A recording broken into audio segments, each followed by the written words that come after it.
give in.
I see you have returned empty-handed.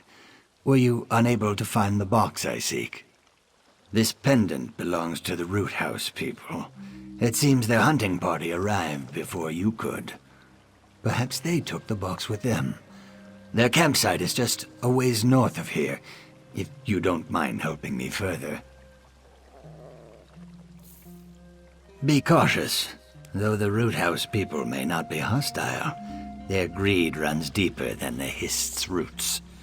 While my box holds nothing of value, they'll likely use your interest to their advantage.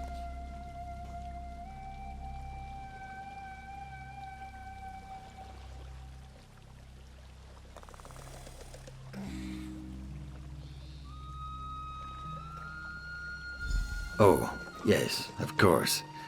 It's a large branch, burnt and withered. It belonged to my village's history, you see.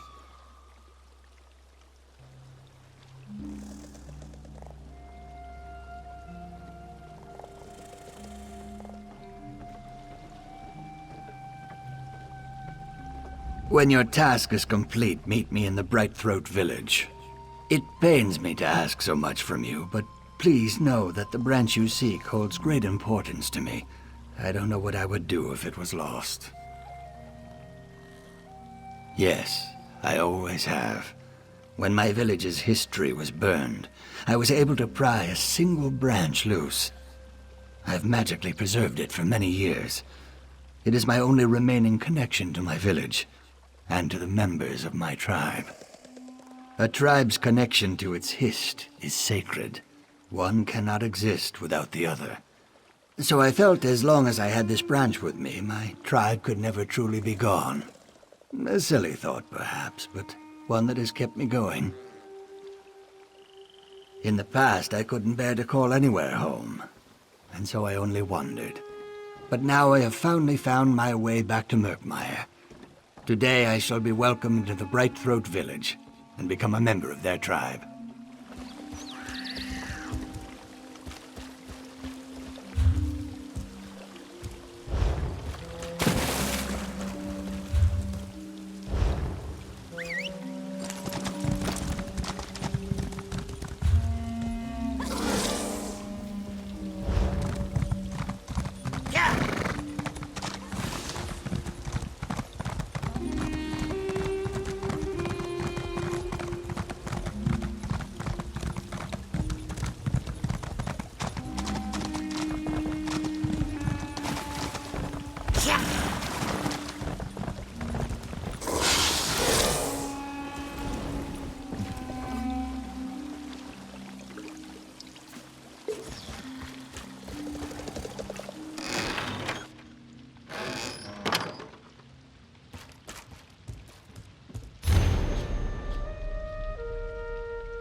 Don't underestimate that.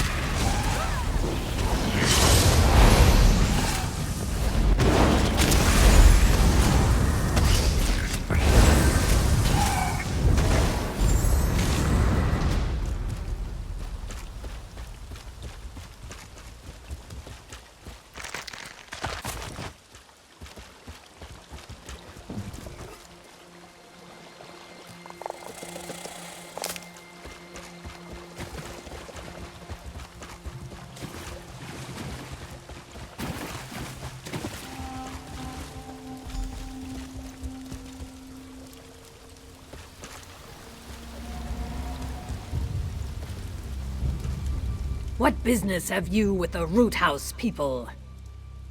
Perhaps it wouldn't be any business of yours if we did, would it? Unless, you seem to be a warrior of some worth. We may be able to come into an arrangement of sorts if this box means so much to you. We ran into some blackguards on the way here. No casualties, but they did manage to nab my pack. Quite the embarrassment, truth be told. Infiltrate their caravan and retrieve my hunting bow, and I'll give you the box. The blackguard caravan is just north of here.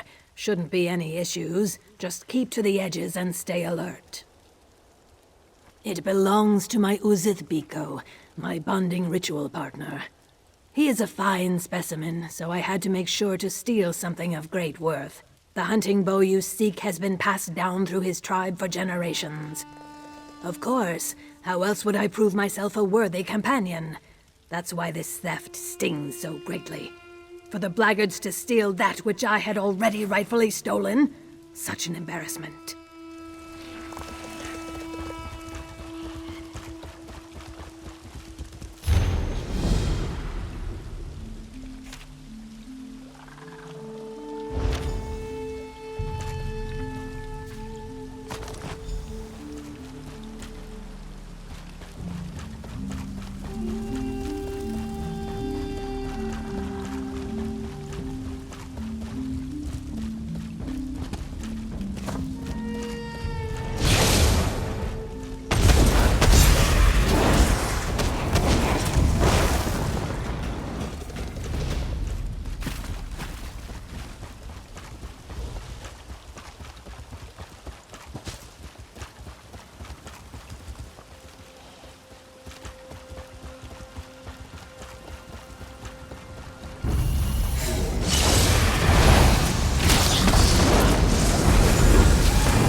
So, you've returned. Have you the hunting bow? Very well. You have earned your prize. Though the box was damaged by the Hackwings, the branch within remains unscathed. I suspect a powerful magic protects it. Yes, it's most strange. Who would care so deeply for an old, burnt branch?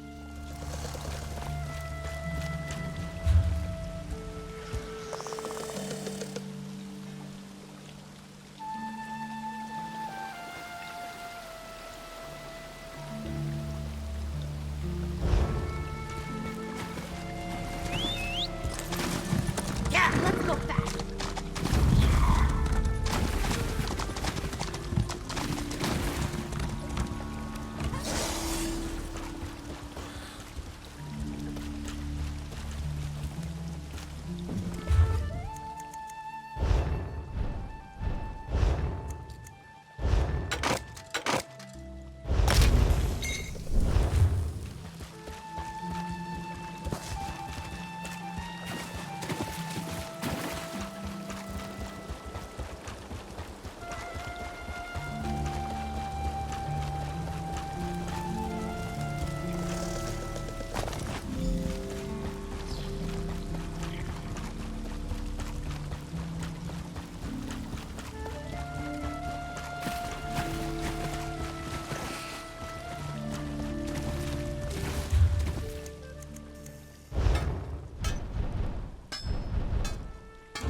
This is gonna be fun.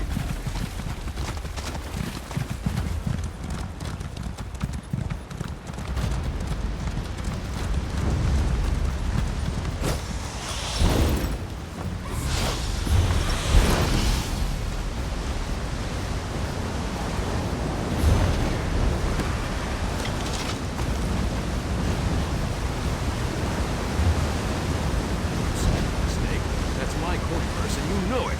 Your coin purse? It is I who found it, and so it is now my coin purse.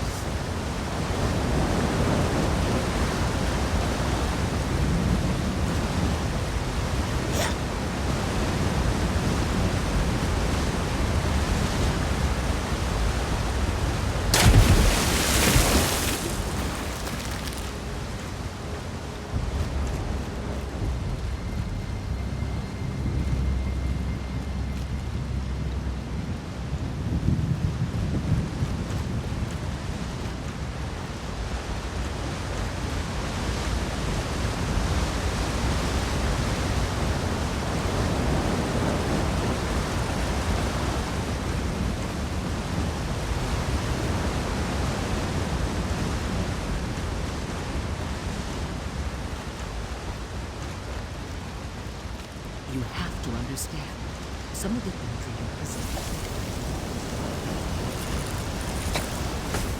Doing something with magic-y?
know you. You borrowed a blessing stone from my construction site in Vivek City and stopped the moonlet from falling out of the sky. Now I feel kind of embarrassed. My current problem isn't anywhere near as important as saving a living god. Verona and her beloved pet Drooler went for a walk in the swamp hours ago, and they still haven't returned. My wife can take care of herself, but she's as unfamiliar with this terrain as I am. I fear the worst may have happened. Verona saw some ancient Argonian stonework out in the swamp. She loves to study the techniques of long-dead masons. Use this whistle, and Drooler should come running. If you pet him and tell him he's a good boy, he'll lead you directly to Verona. Drooler loves that whistle. He comes running whenever we blow it. I'm sure Verona just got caught up examining an interesting piece of carved stone, but I appreciate you going to check on her. I'll just wait here in case they return. Droolers are Bantam Gua. Cute little slobberer was a marriage gift, and he's been with us ever since. He's more attached to Verona than to me, truth be told, and she's trained him well. Just blow the whistle and he'll come running. Verona constantly complains that we never take a vacation, so when the opportunity presented itself, I set up this trip to visit Murkmire. She was suddenly surprised, but I get the feeling she was hoping for somewhere with a bit less mud. We met on one of my construction sites. I was just an assistant overseer on that project, and Verona was one of our stonemasons. She's really good at her craft. Whenever she gets the chance, she loves to learn new techniques for working stone. Same as always, thanks to you. Bar Dao hangs peacefully above the city, Lord Vivek writes and sings in his palace, and our new archcanon has adapted well to his responsibilities. In fact, things are so quiet that we decided to take this trip.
Hey, you're the champion of Vivek. I remember you. Did Drooler find you and bring you out here? Oh, he's such a good boy. Shiralas sent you. She worries too much. But that's why I love her. We did get a little turned around, and then that creature started sniffing around. Now that you're here, I think we can make a break for it. Drooler can lead me back to Shiralas. Come on, Drooler. Let's go find Shiralas.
dare I hope your search was finally successful? Oh, thank the Hist. I thought it lost forever. I have a final favor to ask you, traveler. Would you be so kind as to bury the branch right at the base of the Hist roots before us? I've carried this branch for many years. It was the only piece of my old home that I had left. No family, no friends. Just a reminder of what once was. But now I have a new village, a new home. The time has come to put the past to rest.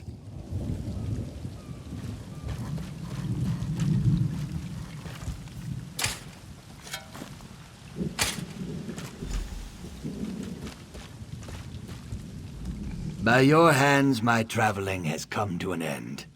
Thank you. A foolish thought, perhaps, but I feel as though a piece of my tribe is now a part of this village. I suppose you're right.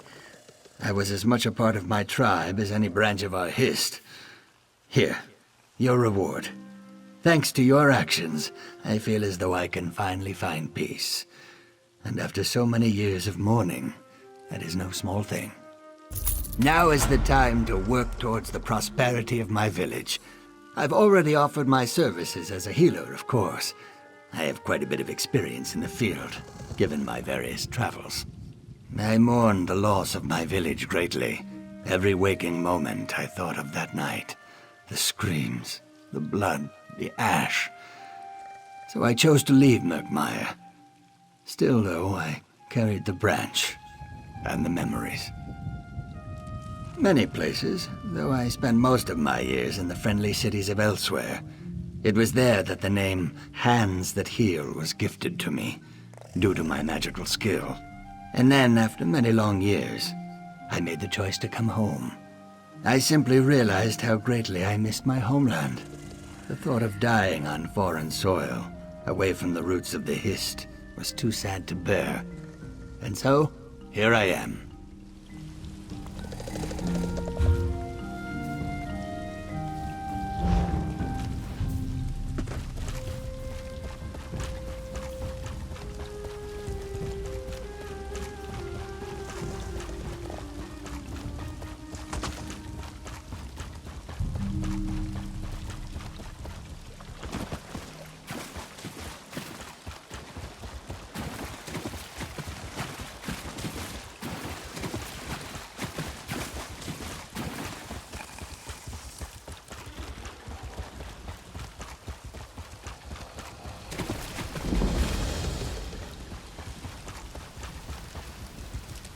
Come for the bonding ritual?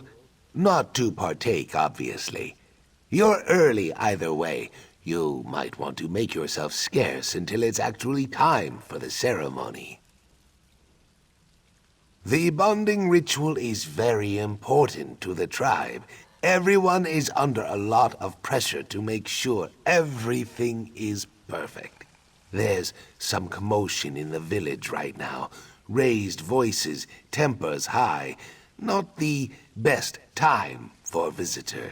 Kind of you to offer. I guess that would be all right, since you're not an envoy from the local tribes.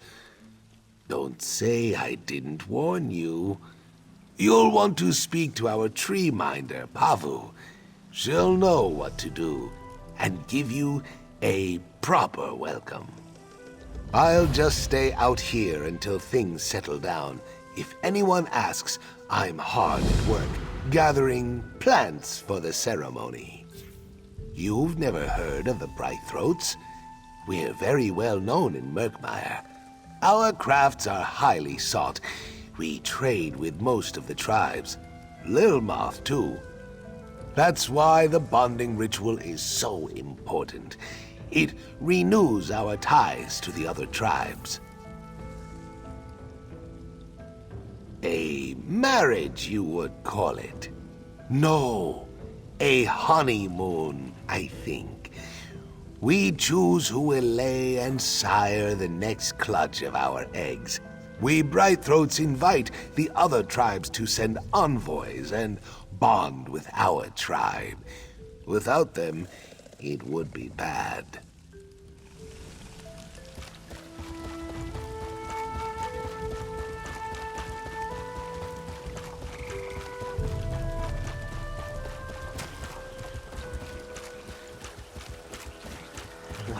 thinking, bringing this thing here? Look at it, Iskanaz. This was Saxliel. It should rest with the roots of the Hist. That is an aberration. You'll poison the Hist with its corruption. You're heartless. I am only thinking of the good of the tribe. Let the Tree Minder decide.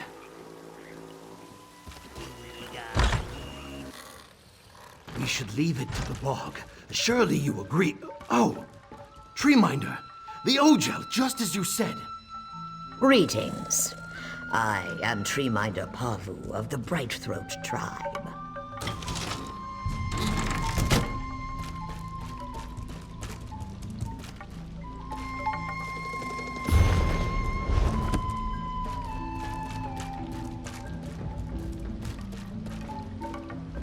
The chimes spoke of a visitor's approach. Our Hist welcomes you within its boughs, and so do we.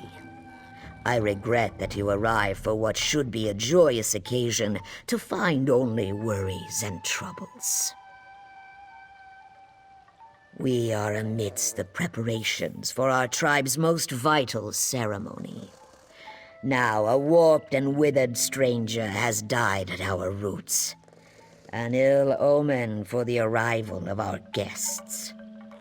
I am troubled, Ogel, because I do not hear what the Hist is trying to tell me. These past weeks, the Hist has been agitated. It has given me signs that I believed were warnings for the bonding to come, but now I feel that I've misinterpreted. It is this clutch that is in peril, and it is you who can save it.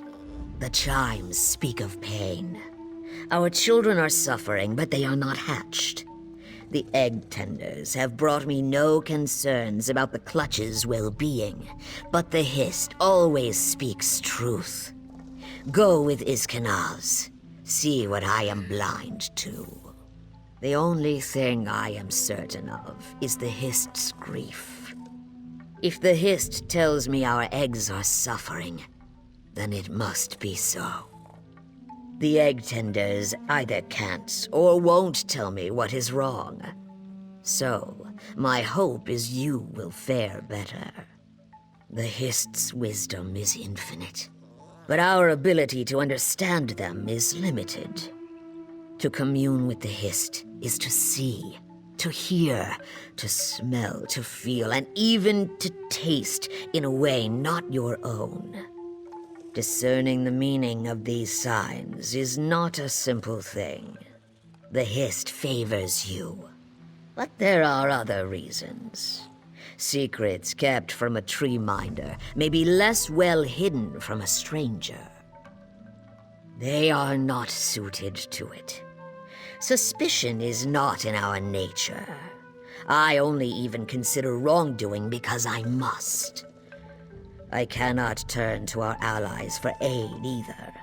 If they begin to view our tribe as untrustworthy or incapable, the ties that bind us would break. Unlike many tribes, we welcome Ogel to join in our bonding ritual. Through this, our tribes become true eggkin, and we enjoy peace and prosperity as one. Who would bond with us if we allowed our clutches to come to harm? In that, you see my concern. It is the time when a new clutch of eggs is conceived. The egg bearers and sires are chosen, and through the bonding ritual renew the tribe. It is a significant time for any tribe, but especially so for the Brightthroats. We bond with other tribes. Our bonding ritual is more than a simple ceremony. It is the renewal of our vows. To call it off so abruptly, without explanation, would invite questions of our commitment to our allies. I must know if my fears are justified first. I will be at their beck and call, Tree Minder. This way. Perhaps a tour of the Egg Tender's quarters is of interest? It is just up the way.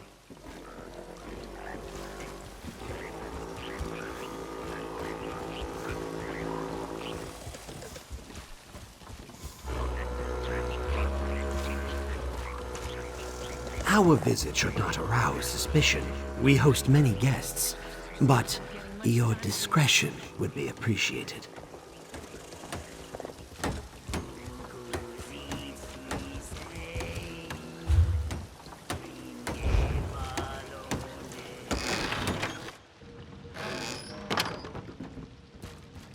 Ah, Keenum, Mime. We have a guest very interested in our customs. Please, show them the utmost courtesy.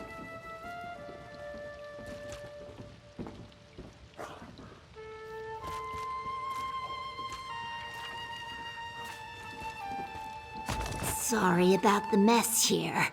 Got kicked over during the commotion earlier.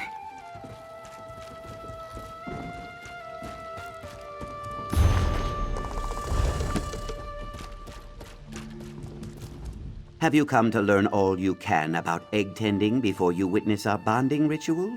I'm sure Mime would be happy to help you. I am soon to begin my watch of the nests, and I wish to enjoy the peace and quiet a while longer. It is normally quite pleasant, but before the bonding ritual it becomes insufferable. Suddenly the village is full of experts, if you take my meaning. The sooner it's back to just me and the eggs, the better. No, just dries my scales. The eggs are blissfully unaware of all this scrutiny, I think. I don't remember all the gawking and complaining, certainly. Now, if you don't mind, I think Mime would make better company right now. Some herb. Smells sharp as the thorns. Wouldn't use it to season fruit, that's for certain. Must be one of the others. Just put it back with the rest of the food, maybe under glass. I'm no herbalist. If you're worried someone's trying to poison us, I promise I'm not going to eat it. I am going to get back to my drink, though. You really want to talk to me? Visitors never want to talk to the egg tenders. Did you know that we are the only tribe that bonds with other tribes? It may not seem so from the luster of our scales, but it's true. Well, my egg sister Mina had to lay her first clutch with a copper eye that didn't know which direction his tail should face. But no. We care for our eggs, but the hist guides their development. Not all eggs are destined to hatch, though. They return to the hist. There are signs to look for. Dry shells, lacking luster, thin membrane, an empty shadow. Inevitably, they sink into the roots and fade away. Those that remain are always healthy members of the tribe. Because they are bright throats, we are shaped the way our hist desires. Strange. Let me see them. Oh, these are just dragonthorn. Nothing to be concerned about. Don't know how they got mixed in with the fruit, unless someone's feeling superstitious. Well, it has many uses, but we mostly grow it for potions to add in fruitful bonding. Our ancestors believed chewing the leaves helps the body prepare healthy eggs. Nobody really does that anymore. We trade it to the Deadwater for their warriors, to give them vigor in battle. But I hear they've been having problems with reproduction, so I'm told there are some other, unsavory uses, but I wouldn't know anything about that. Well, they return to the hist because they are bright throats. We are shaped the way our hist desires. You sure? I could tell you about egg rotation. Well, come back anytime. I only ever get to talk to the other egg tenders, and it's not like they need me to tell them about what it's like.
Satisfied with your visit here? There is no rush. Anything in particular that caught your interest? Poison? Oh, this is dragonthorn. We mostly trade it to the Deadwater tribe, but it's a fairly ordinary medicinal plant. Several of the egg tenders are skilled herbalists. I don't see any reason it would be hidden intentionally. Then perhaps we have a traitor to the tribe. To think, it is beyond imagining. Quickly, let us check on the eggs. I pray we will find the truth before something terrible happens. You should visit the Uzith, our nest among the roots of the Hist. Perhaps the egg tenders on duty will provide something more useful. I will meet you at the Uzith, the nesting beds.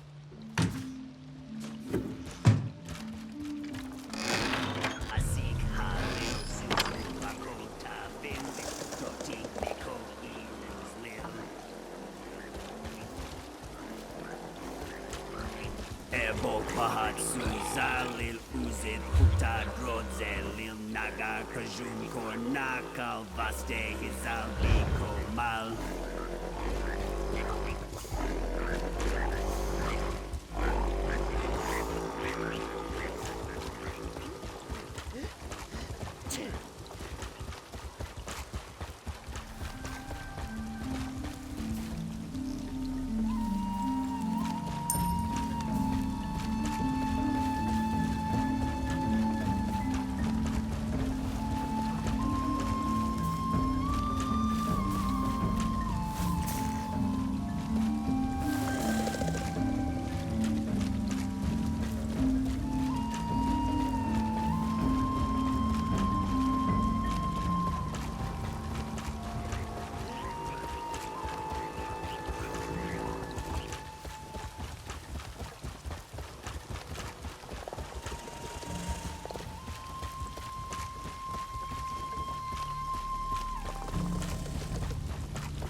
This is the Uzith, the nest where our eggs are cared for.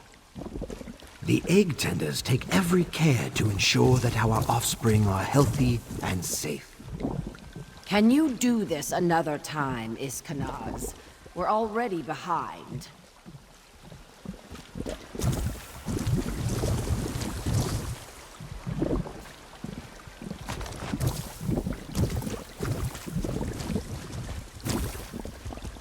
It's premature for a tour. We still have a lot of preparations to make. True. We're also known for our social savvy, so quit trying to blow bubbles up my bog and tell me why you're here. That busybody, Iskanaz, ask you to spy on us now? I swear he'll go running to the tree minder over the littlest thing. What? No, that's not true. Look for yourself. These eggs are as healthy as any I've ever seen. They return to the Hist. It happens to a few eggs in almost every clutch. Sometimes the Hist just doesn't believe it's time for a soul to return. The Hist takes them back, and we focus our efforts on nurturing those intended to hatch. No! I can't believe even the tree minder is being paranoid about the upcoming bonding ritual. These eggs are going to shine like gems when the envoys arrive. If everyone would stop fussing over us.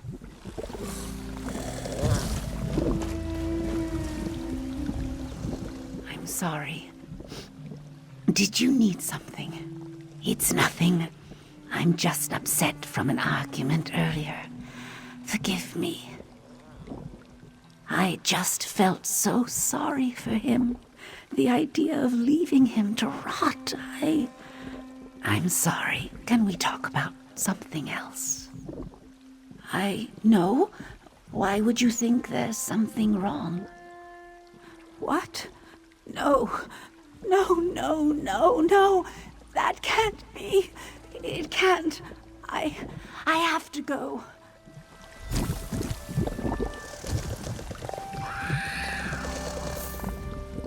Oh my. Hasara. She's not still angry with me, is she? The empty nest. Those eggs were returned to the Hist. Were the eggs poisoned, or was the poisoner's intent to harm the Hist? This is terrible. You are right, of course. Let me think. Think. This dragonthorn looks fresh, so it must have been picked recently. We cultivate ours in a small glade near to the village. That would be the easiest place to gather this much of the herb. Forgive me, but I must report your findings to the tree minder. I will return to your side with all the swiftness of a strangler vine. The glade is not far. I will meet you there as soon as I can.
Over here, look!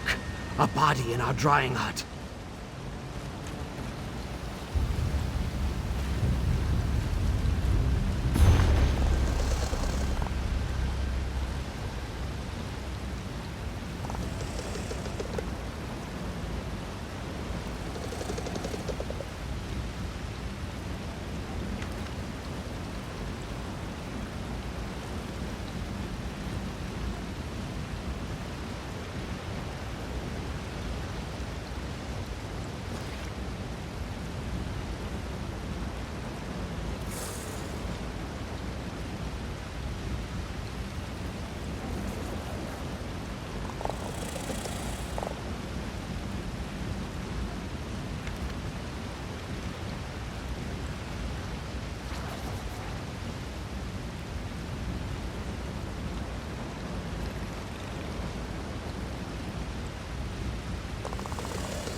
He's really dead.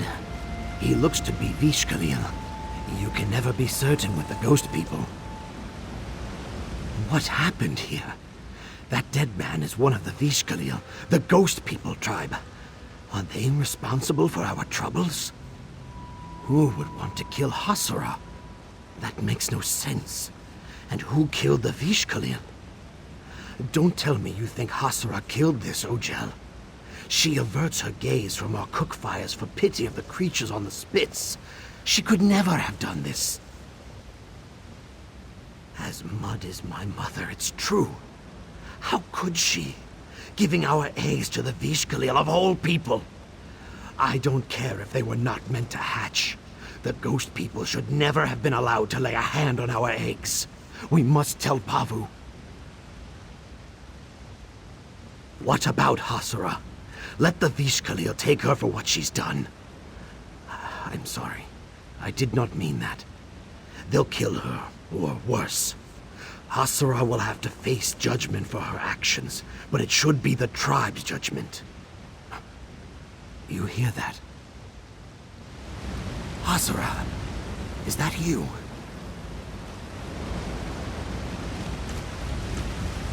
Ha! It's alive! Don't let it get me.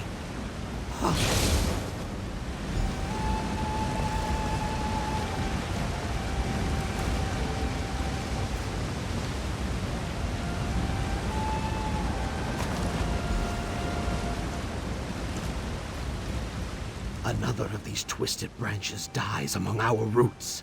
This is no coincidence. These things must be the work of the Vishkalil, sent to poison our Hist with their corruption. The Ghost People tribe. They make their home in the lightless corners of the deep swamp. Vishkalil only leave their lands to creep through the night and steal the dead. Even the brutal Root House people will return Saxlil dead to their tribes, so they may return to the Hist. Not the Ghost People. They keep those lost souls for themselves, burying the bodies in the roots of their Hist.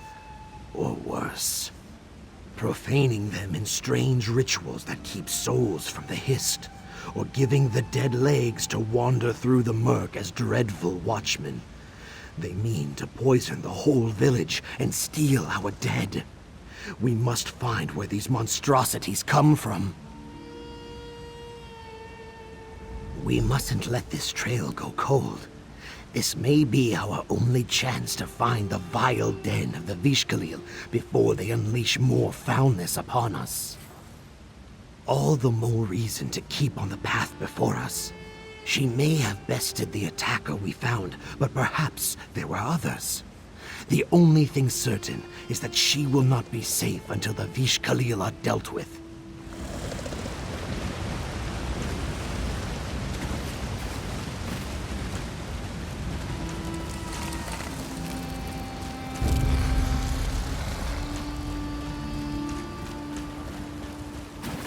Never in 1,000 lifetimes did I imagine I would willingly seek out a Vishkalil's den.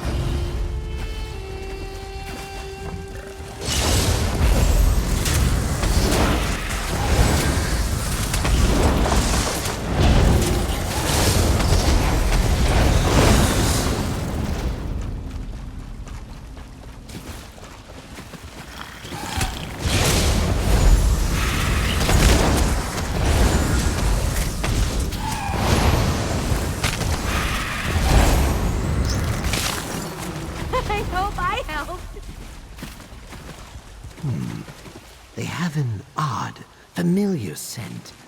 I can't place it.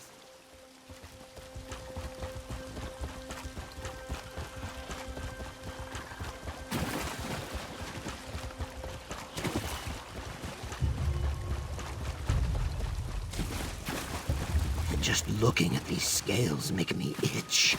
Please, let it be my imagination.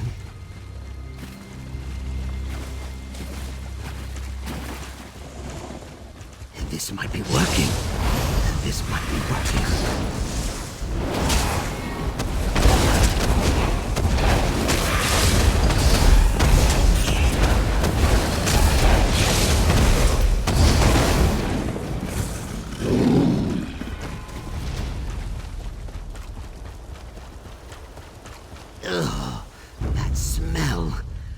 We must be near the Blight Bog some...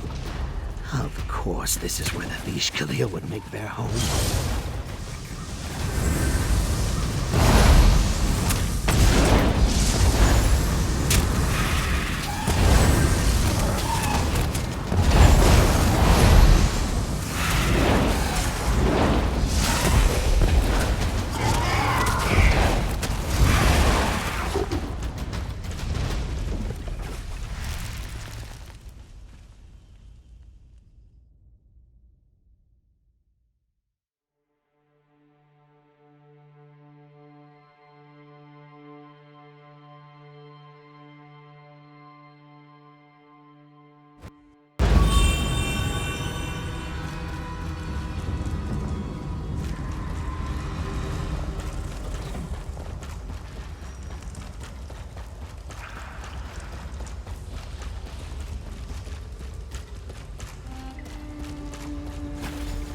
Asura!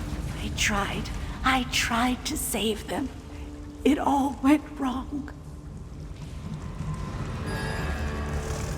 She promised me she could save them.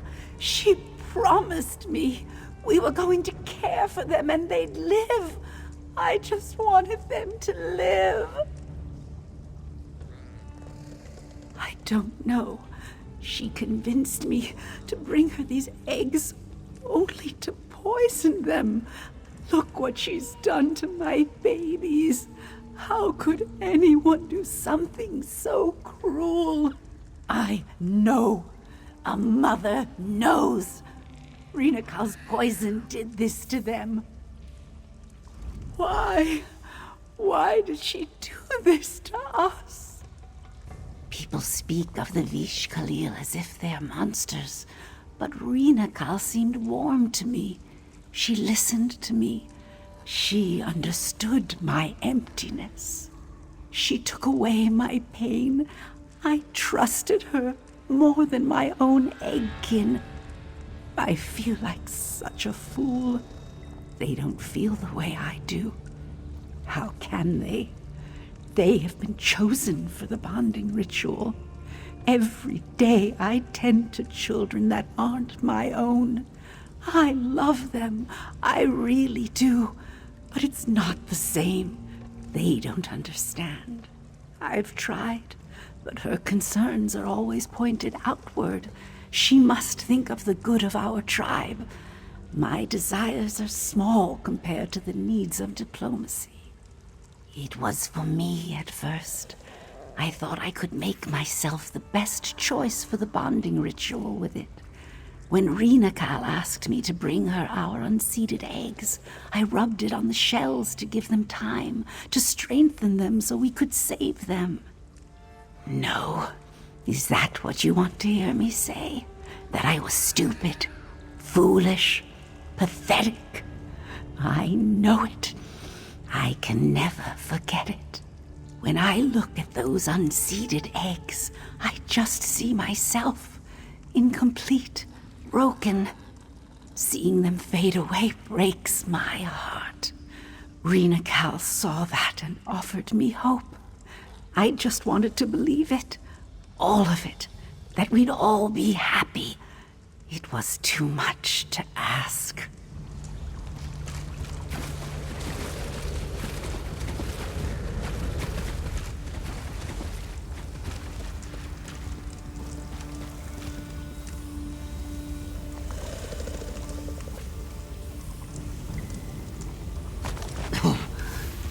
You, a terrible odor.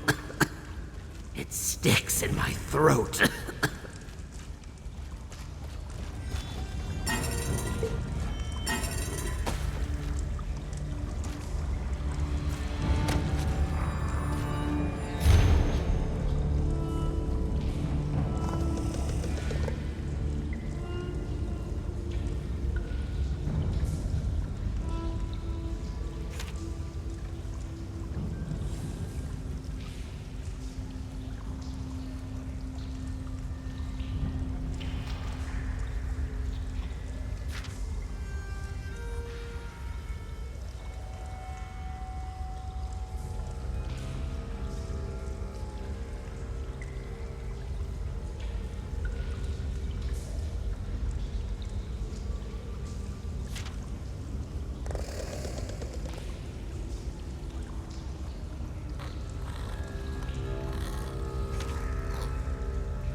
More of these creatures among broken eggs, piled up like refuse.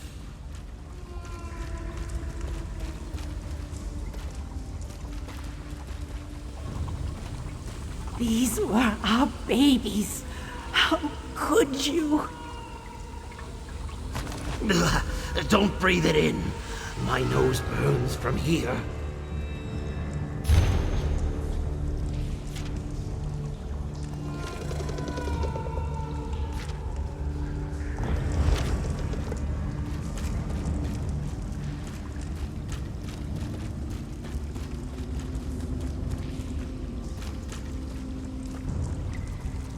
It was all a lie, wasn't it? She never intended to help my children live.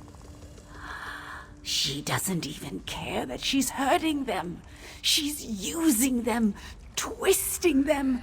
She's a monster. She's made my babies monsters. You think they're alive? Please, we have to find them. They need me. I can't let Rena Cal keep hurting them. Please, just let me love them, even for a moment. I don't want them to be alone in the end. No, but if my children are tainted by these vile poisons, we may be able to follow their trail, if it doesn't kill us. The air is still down here. The fumes will linger a long time. Rena Cal's poisons shouldn't exist. I don't know how, but I'll make sure they never hurt anyone again.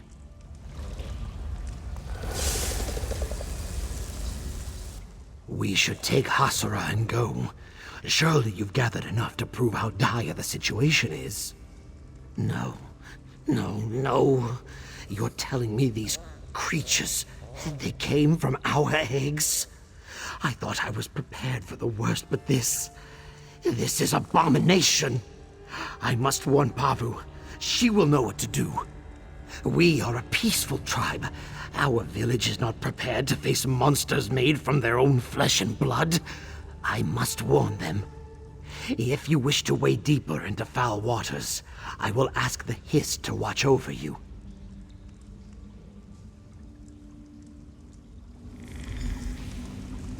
Pavu will know what to do. She must.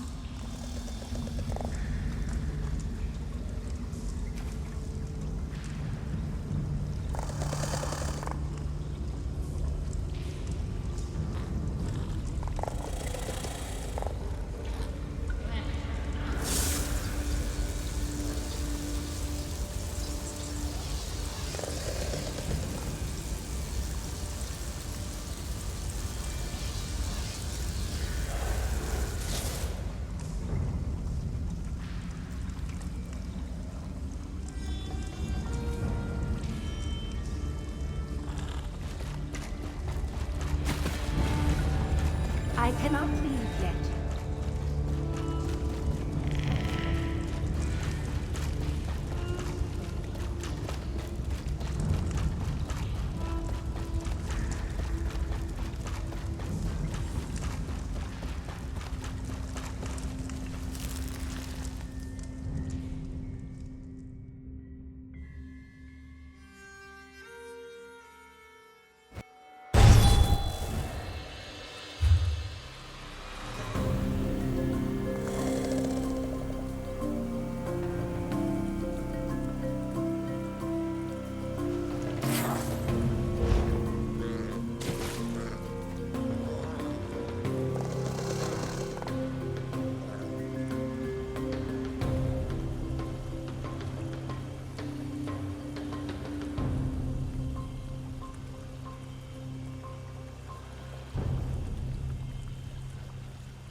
Kuti is pleased to see you.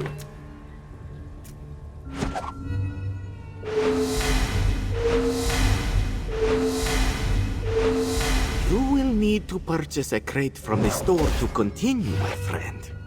Akuti can see you are out of crates. You can always purchase more if you like.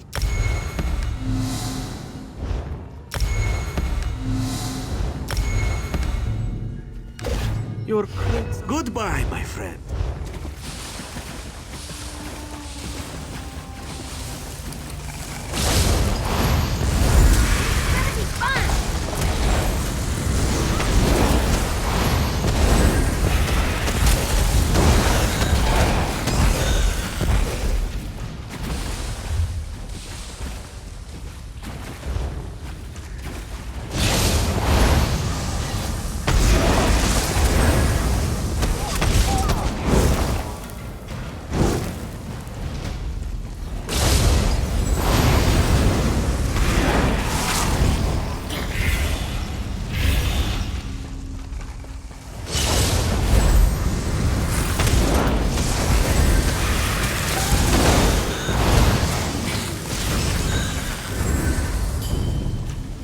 You're dangerous, huh?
The trail leads here.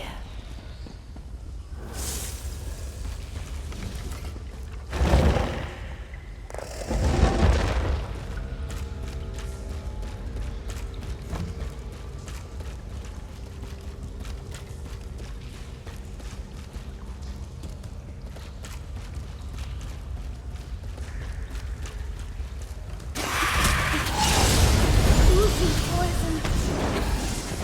This way, before he slips.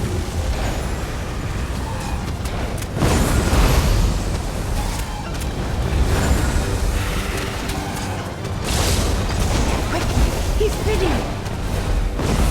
I'm sorry. I just wanted to take the pain away.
trail is headed this way.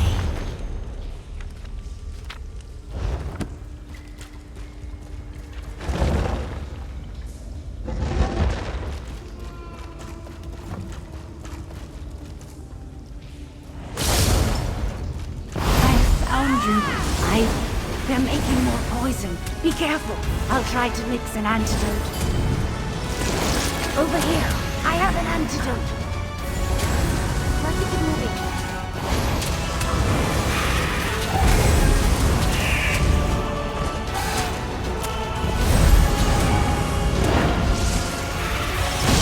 Don't fight the poison. I can cure it.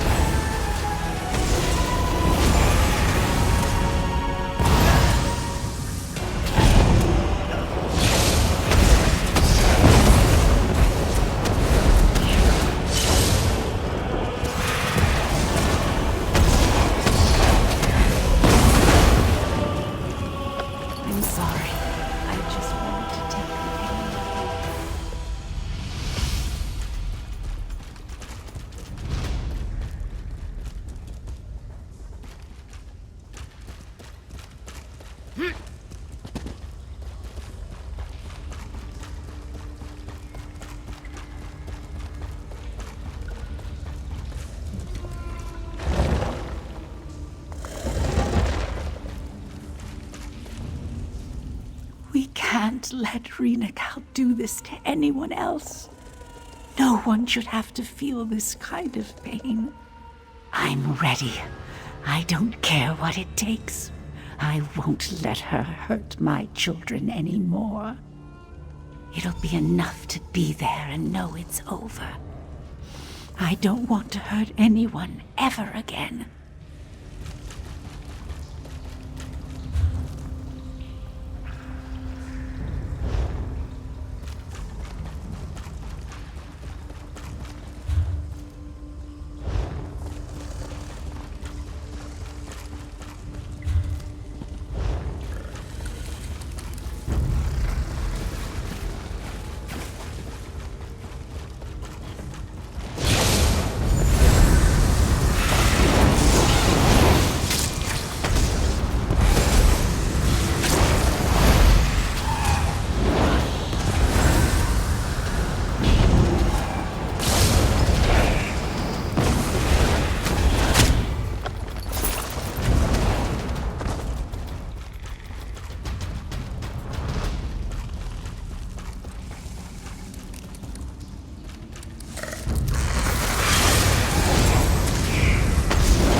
I think we're close.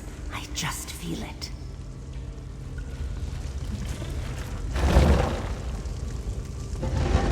Hathara, you wanted to be here when they hatched so badly. Now's your chance. These were supposed to be our children.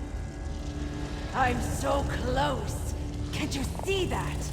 You can have your children. I don't deserve them. You never did. Kill them! Don't miss! Fall back! I have a potion for you.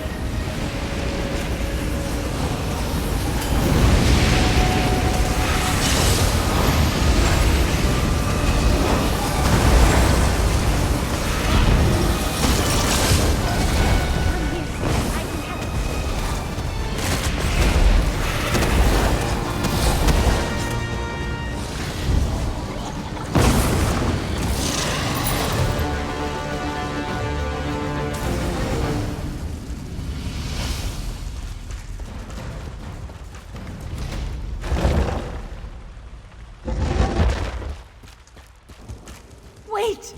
Wait! She's not like the others! See? Is Isn't she beautiful? My little girl. Nothing's wrong with her. She's just a child, that's all. She needs someone to care for her.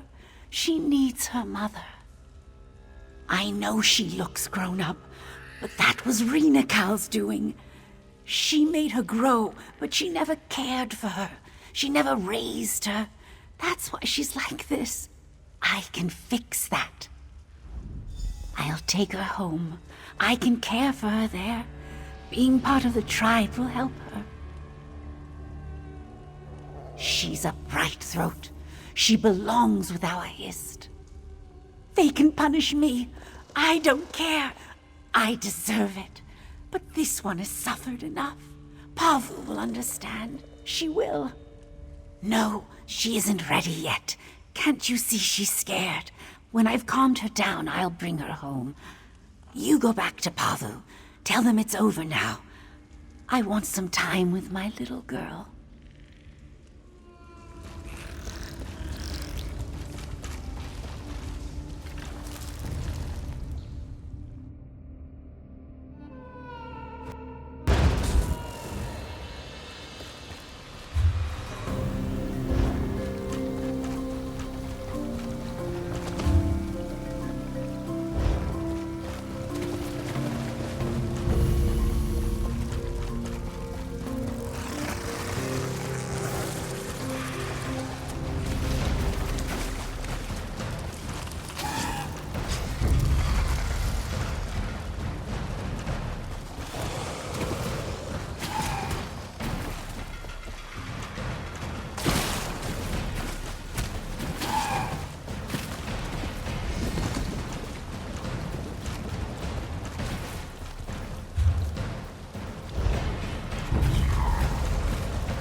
Treeminder, if you saw what I saw, there would be no question. If you hadn't run, you might understand. Peace. Here is the one I must hear from.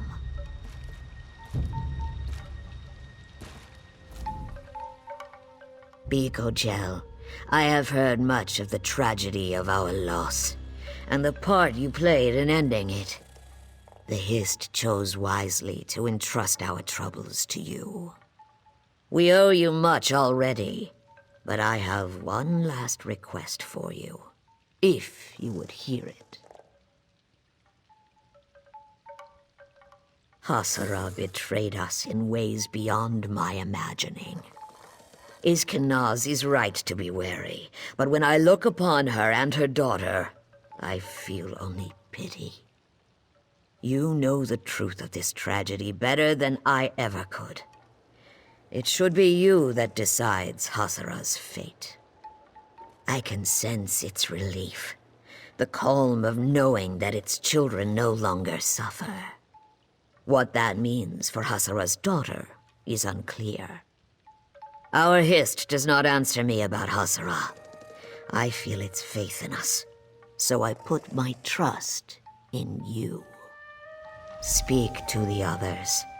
Return when you have decided. Please, you have seen the horrors that Rena Cal wrought. She soaked that corruption into the very essence of her creations. We cannot allow her poisons to seep into our roots. I beg you. You think me cruel to believe so? I swear to you, it gives me no joy.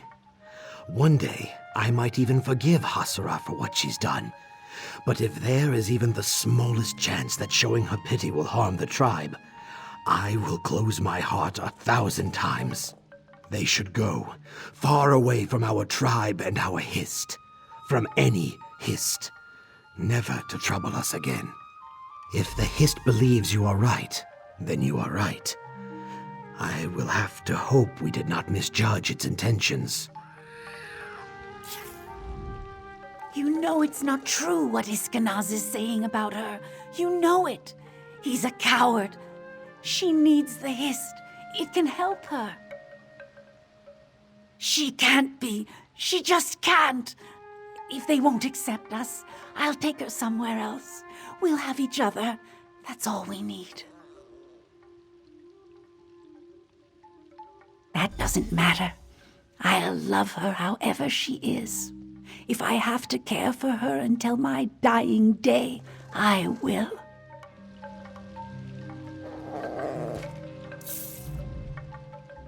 This is not a simple matter, nor a matter to be rushed. Take all the time you need. Hasara and Iskanaz will both want to plead their case to you, but I will understand if you do not wish your judgment to be swayed. I can think of no tribe that has had to weigh such a crime. There are many who would put her to death for far less. But that is not the Brightthroat way. If we cannot find it in ourselves to forgive, then we will forget. Exile is my answer. It is often easier to clip a withered branch for the sake of the whole tree. But with thought and care, a troubled limb can regain its strength. Hasara and her daughter are broken boughs, but they may yet be mended if we make the effort to heal them. There are many interpretations. Charitably, it may mean that she is not ailing as the other hatchlings were, but it is easy to see that she is not whole. I must consider the alternatives. That our Hist does not feel her pain because she is not of our tree. When I look at her, I do not see a Brightthroat, or even a Vishkalil. She is unmarked, tribeless, and her eyes are as blank as her scales. She may be of no tree at all. We are born of the Hist, shaped by the Hist, and when we die, we return to the Hist to be born and shaped anew. Can the same be said of this one? Rina Kal gave her life, but can one born beyond the Hist's roots possess a soul? I have no answer. Then I will hear you as I hear our chimes. What is our stream's course? I feared I was being sentimental, but I am relieved to hear you offer them compassion. The Brightthroats have always navigated treacherous waters by linking arms and unifying our strength. Today shall be no different. We will do everything we can to restore Hasara and her child to unity with the Hist. There will always be a place among our tribe for these two, and for you, Biko. I would be honored to call you rootkin for what you've done for our tribe. Make yourself at home here. You have earned a rest. Come, Hasara. We have ignored your pain for too long. Now it is our pain, and we will overcome it together.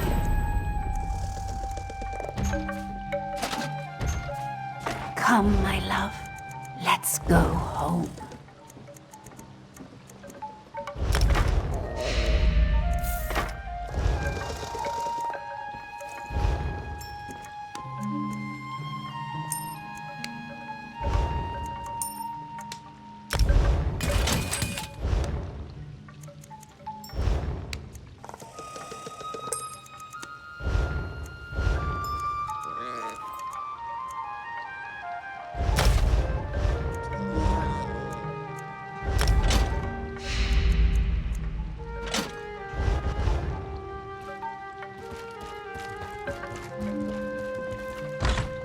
We should look at your child, Asura.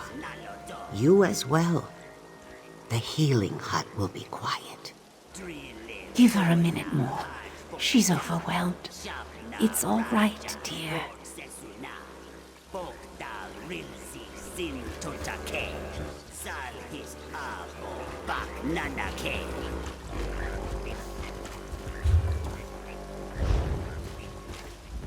Welcome.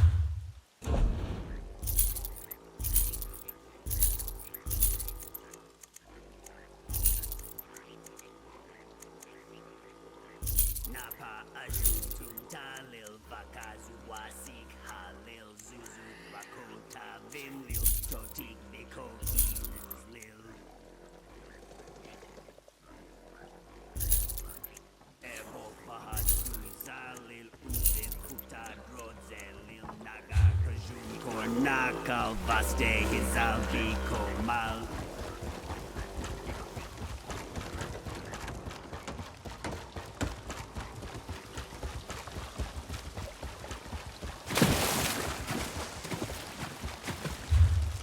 Doesn't seem like I'm getting much done here.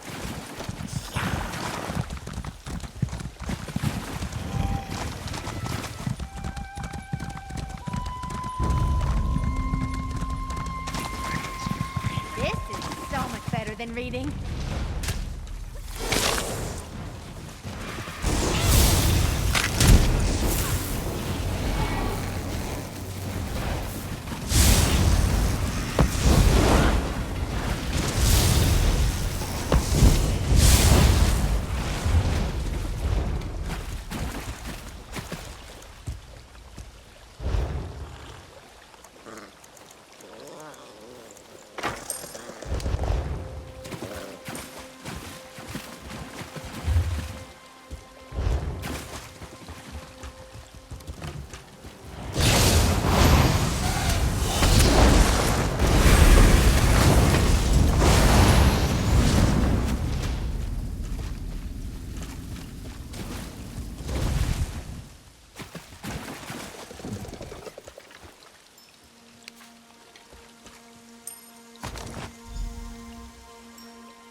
Ashraf's bag. Was he chased off by one of these salamanders? Keep an eye out.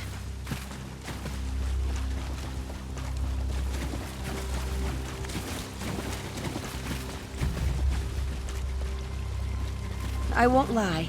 The swamp's a dangerous place. I've grown to love it, but it can still be terrifying.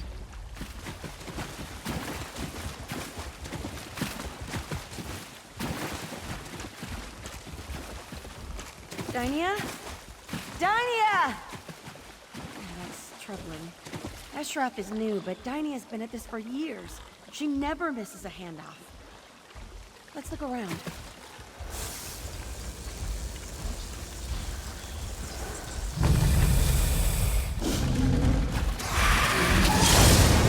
Dynia's sword. Here. Come, let's hurry. I need to speak to someone.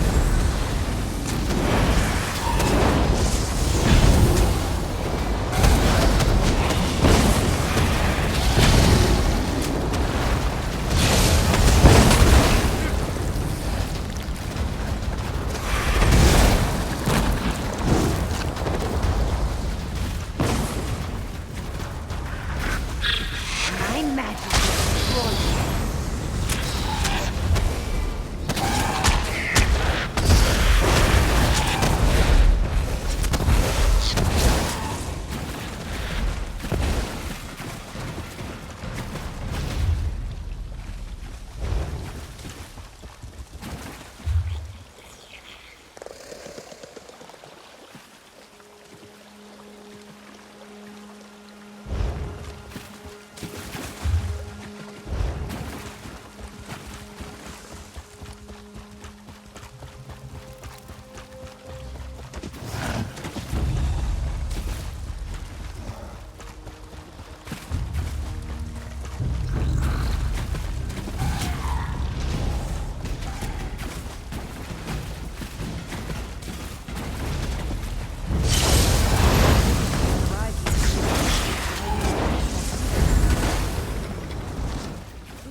Zukas should be along shortly. I hope. Argonians aren't really known for their punctuality.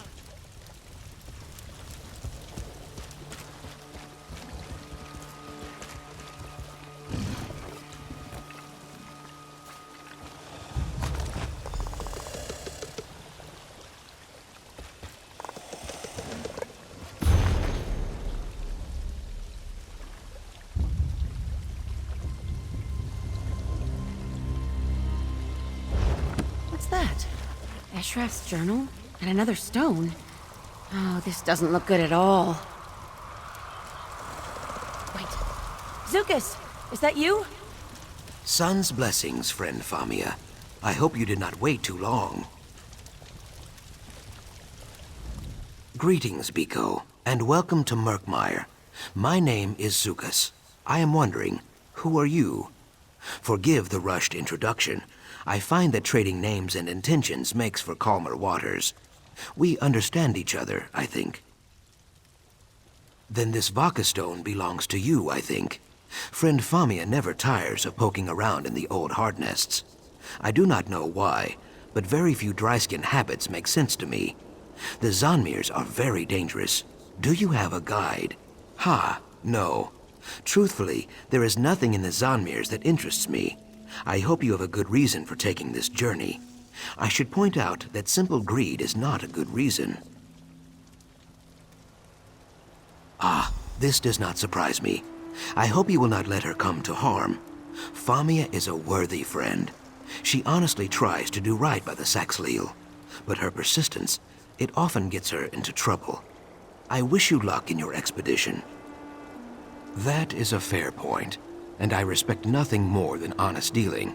As I said, my name is Zukas, Root Herald of the Brightthroat tribe. I protect the tribe's interest. Some hunt for Wamasu. I hunt for truth and fruitful relationships. You have not heard of us? Either you are very new, or I am dragging my tail as a representative. We are artisans, traders, and guides. Our Hist's roots stretch from Brightthroat village north of here to Lilmuth and the coast beyond. Yes, you might call it a tree. All Saxhleel serve a Hist. Their branches protect us, and their sap sustains us. If your path ever takes you to Brightthroat village, you will see. I promise you, Murkmire is much grander than the streets of Lilmuth. Ah, that is what we Argonians call ourselves here in Black Marsh. Saxhleel means people of the root in the swamp tongue. Trees, roots, you see? The Vaka stones? Sometimes. More often I bring maps, tools, and small gifts. Friend Famia brings me things as well. Stories about the items she seeks mostly. Hairfolk rumors too. Those are very fine gifts. I do not know this word, spy. A root herald cannot serve their tribe without gathering stories and rumors. But I would not drink from another Saxhleel's gourd when they were not looking. Famia tells only what she wishes to. Friends, you see. Ah, perhaps eager is a better word. Most people who visit Black Marsh believe we Saxhleel are uncultured children at best, or fish-brained savages at worst. Famia, however, appreciates our culture, in her way, sometimes too much. She risks her life to recover antiquities we do not want or need. Her dedication is touching, I guess. I keep telling her that we would rather have fresh slugs and sturdy tools, but no snake can slither backwards. She does what she does. So it goes. I would not say that. Some Zanmirs contain powerful relics or cursed antiquities. We can't have that sort of thing floating around. It takes some doing, but typically we can recover items like that without a fight. Then there is a fight.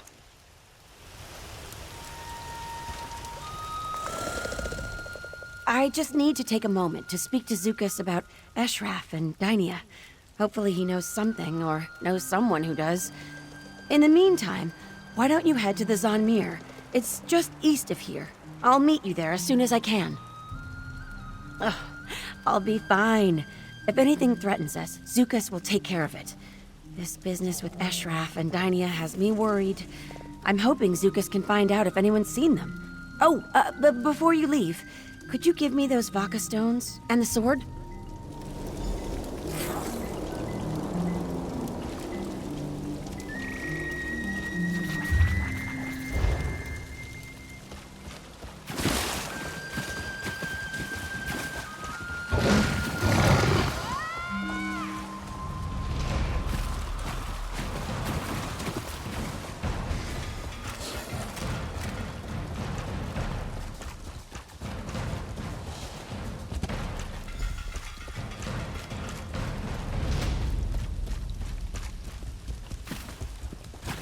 working?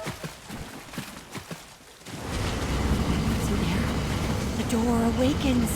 Try opening it now, Zadaza. This for. Zadaza has been peeking at this for...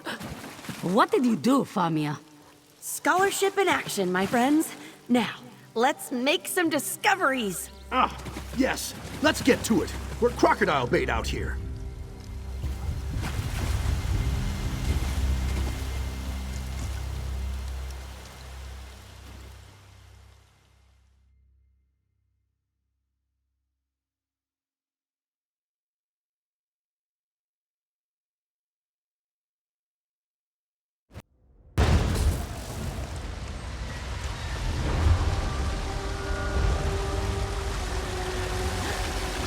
Bijou-style door release. Fascinating. Oh, a bit of help, please. Just pull that lever there. Push! I meant push! Ah!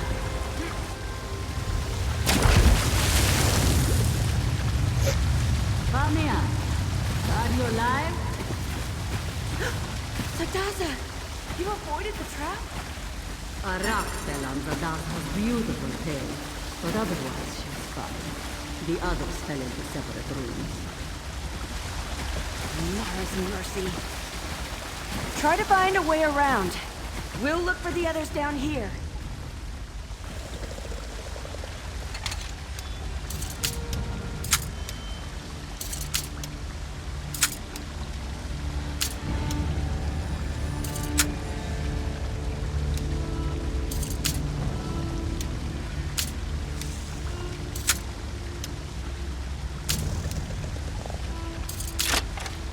Look at you! Mighty impressive. Let's find... Oh, dear. You don't think there are any snakes in this water, do you?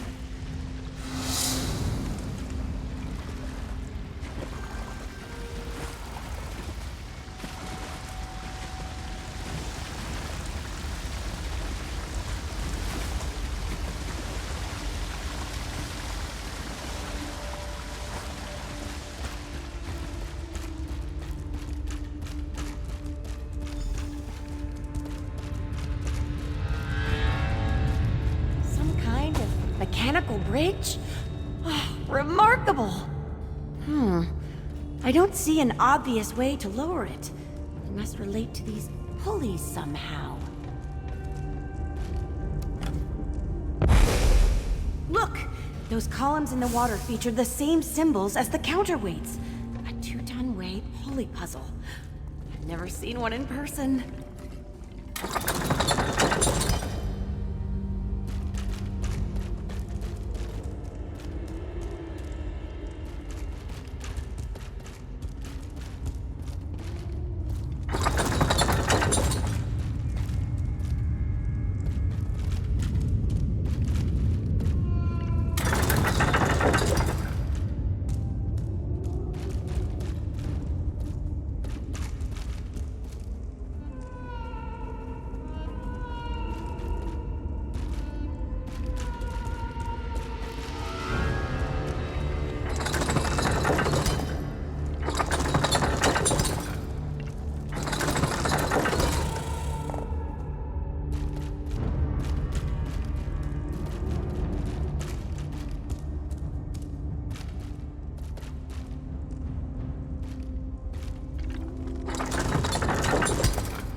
At this rate, we'll find the Kajinjat crystal in no time.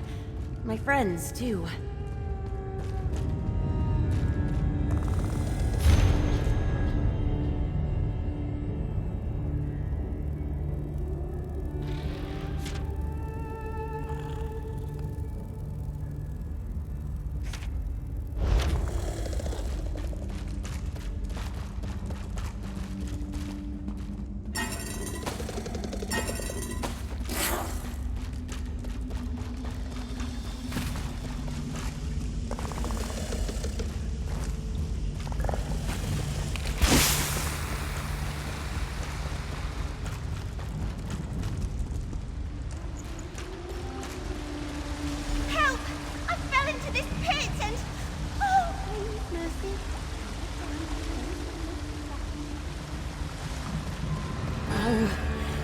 do, what to do.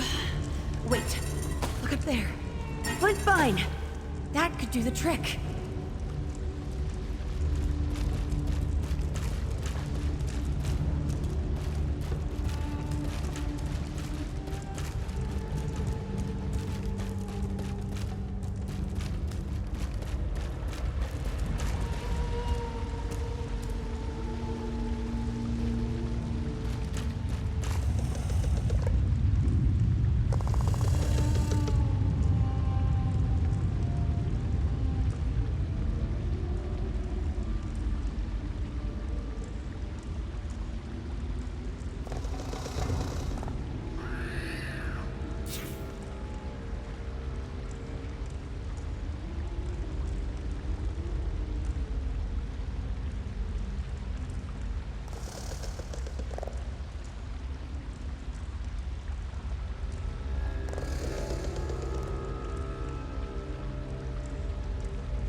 Amazing.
Oh, thank you! I'm climbing up now.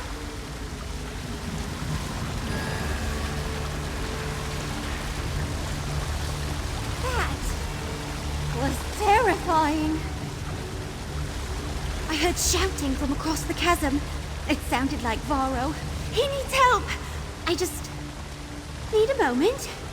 All right, rest here, but not for too long. The crystal's almost in reach. Let's go help Varro.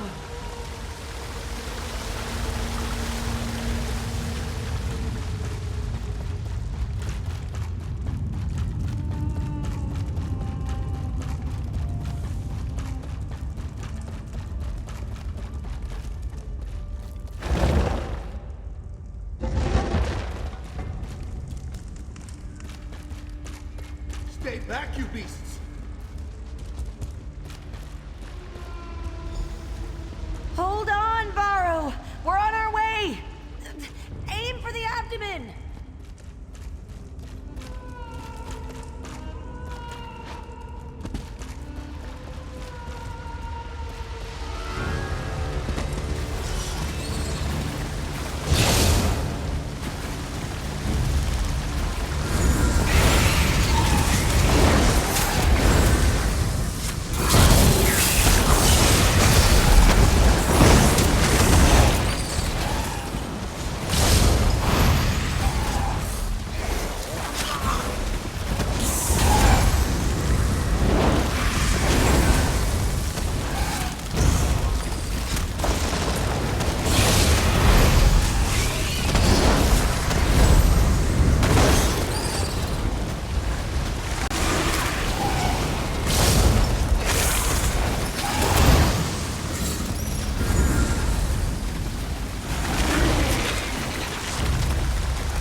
Jones' bumpy arse. What? The crystal is near. Come.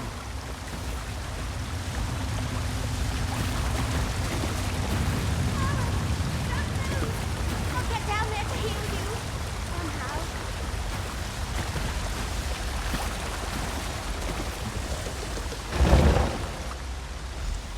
Famia's crystal is through the next door. Hop down, yes? This one will follow.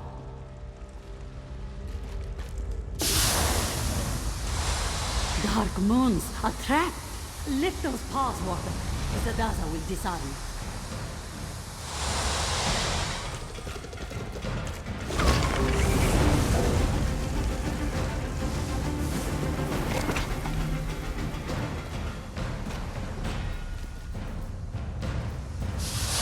Exhilarating, yes? This one thinks the door is unlocked now. Give it a push.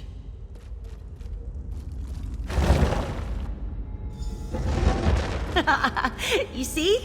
You aren't the only one who can find side passages. Note this one's very genuine surprise. The Kajinjat crystal! At last! Careful, Famia. We have had enough falling and screaming for one day. Sound advice. It should just be a matter of wedging the pressure plate and... there. Finally! What was that?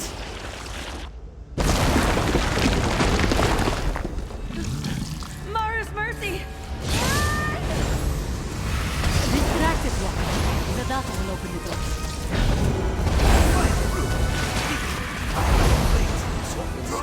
How much is that?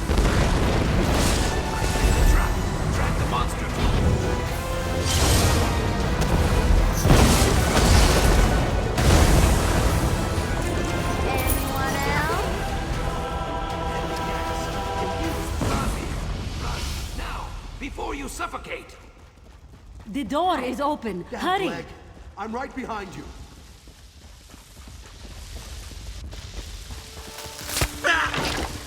A chest! We should... Leave it, Elf. You'll never get out in time.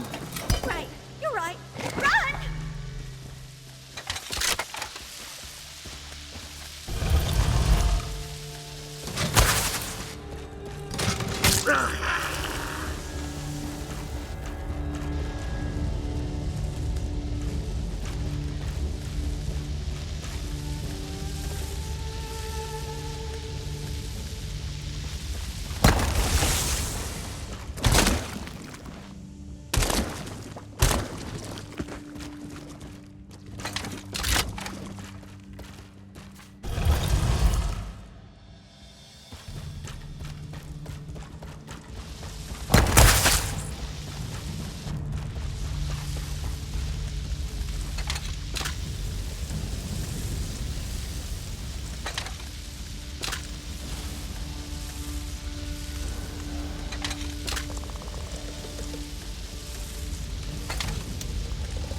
Do not worry.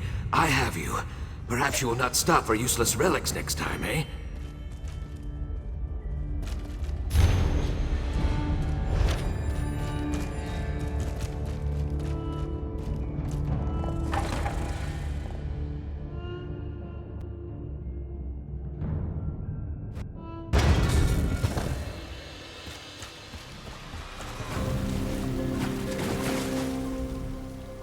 I hope you see now. I do not exaggerate about the Zanmirs. Are you all right? You are not wheezing or leaking blood from your ears. That is something, at least. A fair question. In truth, I came to rescue Famia. I will admit a certain affection for her. She is kind-hearted and loyal, like a hedge gecko or one of your tiny bark dogs. I would not want her to come to harm. I'm glad to see you safe as well. Ha, no. Have a care with that crystal, Biko. If it is truly the Kajinjat, you should not let it jangle around in Famia's purse for long. I know that, if mishandled, it could lead to something very dangerous. So I would appreciate it if Famia stayed safe at home, for a time. It has been many long hours since my last sundose, after all, and I try to limit my rescues to one per day.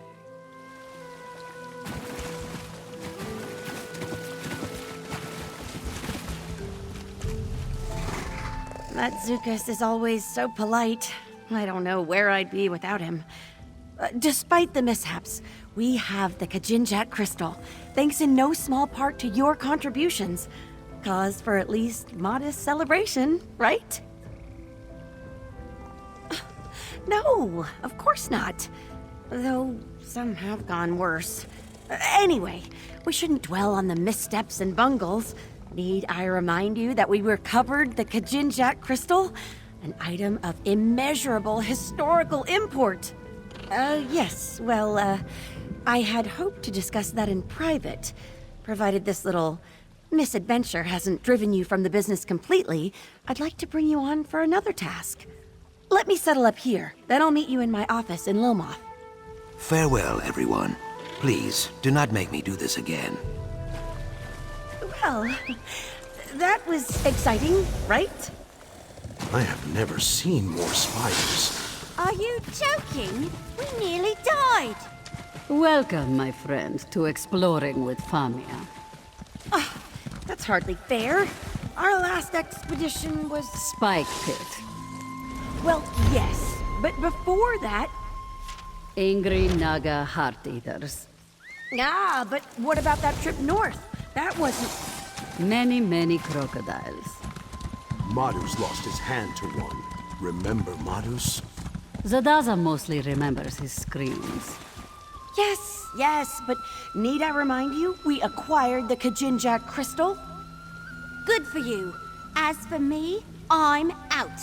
This elf is sticking to woodland adventures from now on. Smart. I'm sitting the next one out too. Here, Elf. I'll walk you home.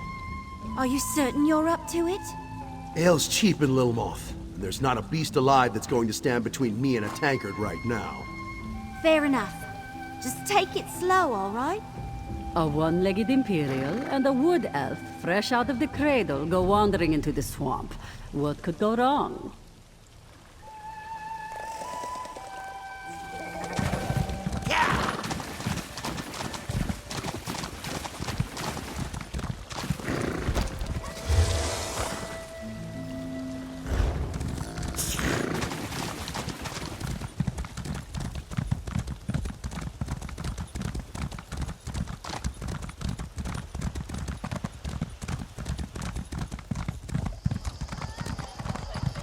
You're the hero who defeated Sadal and tormented Spire. So the Saxhleel generally choose to live in tribes based around a history. Lilmoth is a merchant town with no true leadership. That is why there are so many travelers in this town. Deeper in the swamp, tribes tend to be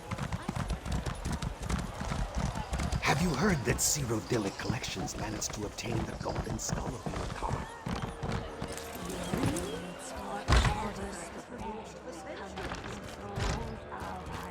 Do not be a limp fish. You did right coming to me. I sense there are more coils. Do not forget. Than a mere property dispute.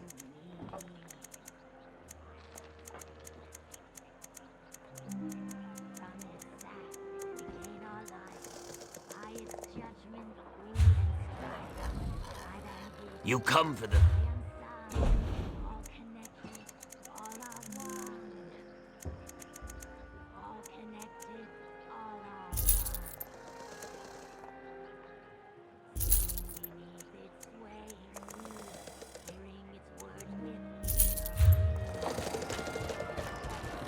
Welcome back. Your footfalls have a very peculiar quality, did you know? You bear much weight on your shoulders, I sense. No doubt you have spoken to the claimants. Tell me, what have you learned?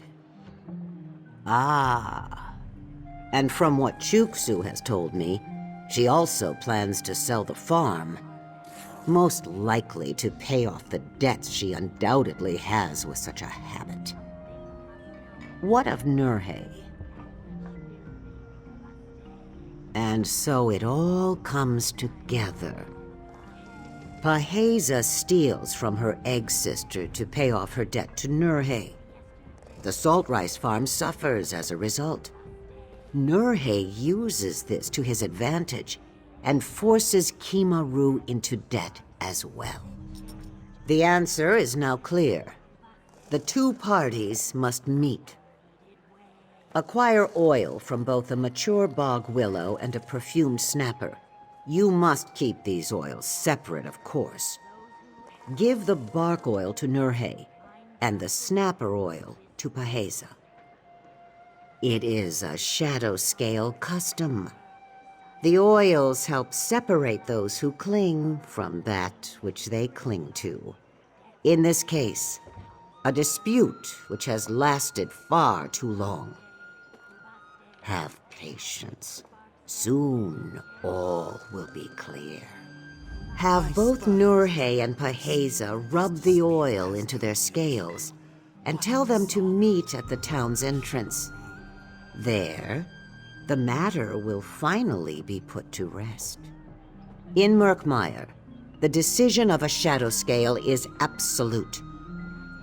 Chuksu may have sun-blessed intentions, but one cannot merely ask an eel to fly. It must be pierced by an arrow and shot upwards.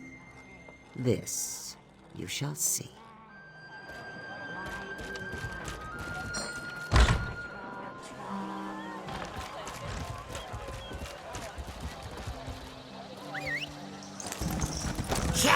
Though the Saxhleel generally choose to live in tribes based around...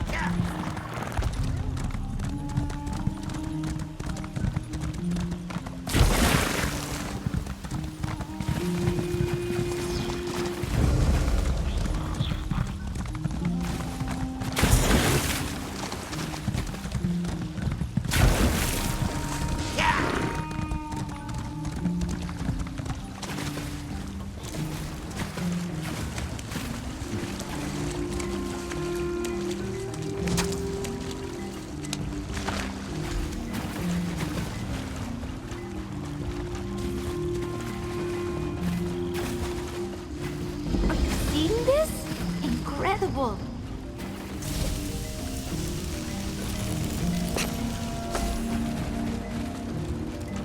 Nice find. I'm like a good luck charm, aren't I?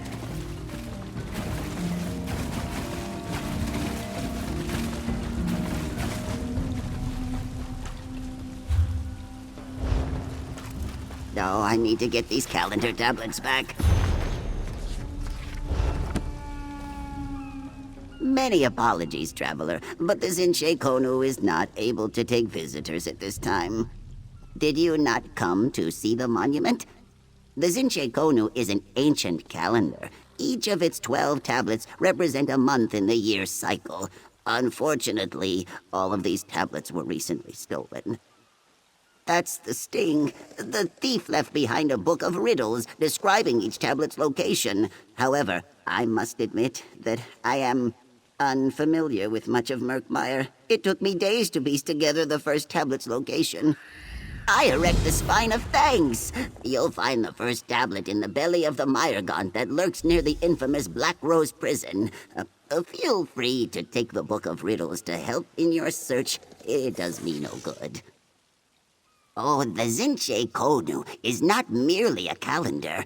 It is a powerful kuvaste, a catalyst of needed change. When seeds must grow, it gives us rain. When sprouts sink in mud, it brings the sun. As Jekawas, it is my duty to watch over the monument. That is one of its purposes, yes. It would take 100 tongues, 100 years to speak all of the Zinche Konu's secrets. It is one of the few remaining monuments from our days of stone nests. The days of stone nests is one of the many terms used to describe the period of time when the Saxhleel created Zanmir, with the foolish notion that we could build that which time would not change. We have now learned better, of course. To mock me, I'm sure. After all, I lack both the knowledge and means to seek out the tablets myself. The sooner you aid me in this, the better. I would rather suffer 1,000 Mayonats than the disapproving gaze of Niswo Parasi. He who held the title of Jekawas before me. Now he is a Niswo, a priest of Sithis. It was Parasi who taught me all I know. I cannot let him know I failed him in such a way. I simply couldn't bear the shame.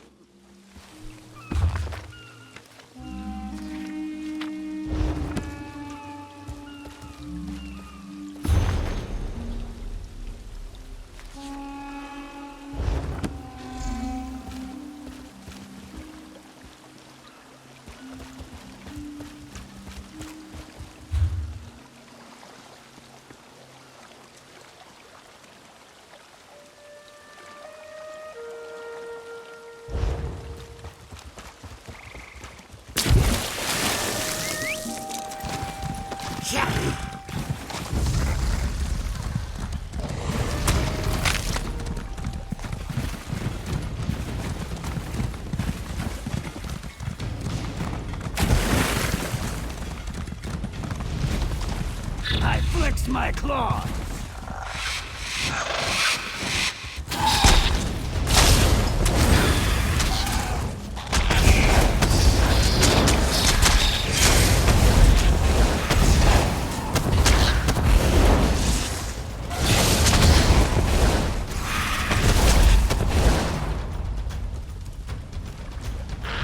I flick my tail in admiration, traveler.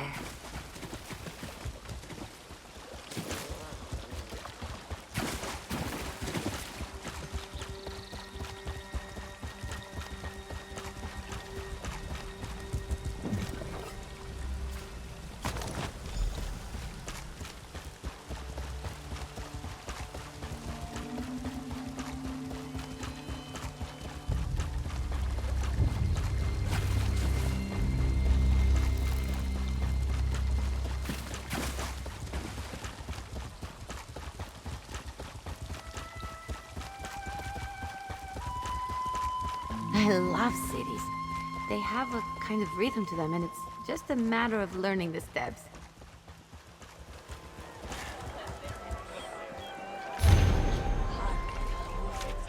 Hesitation.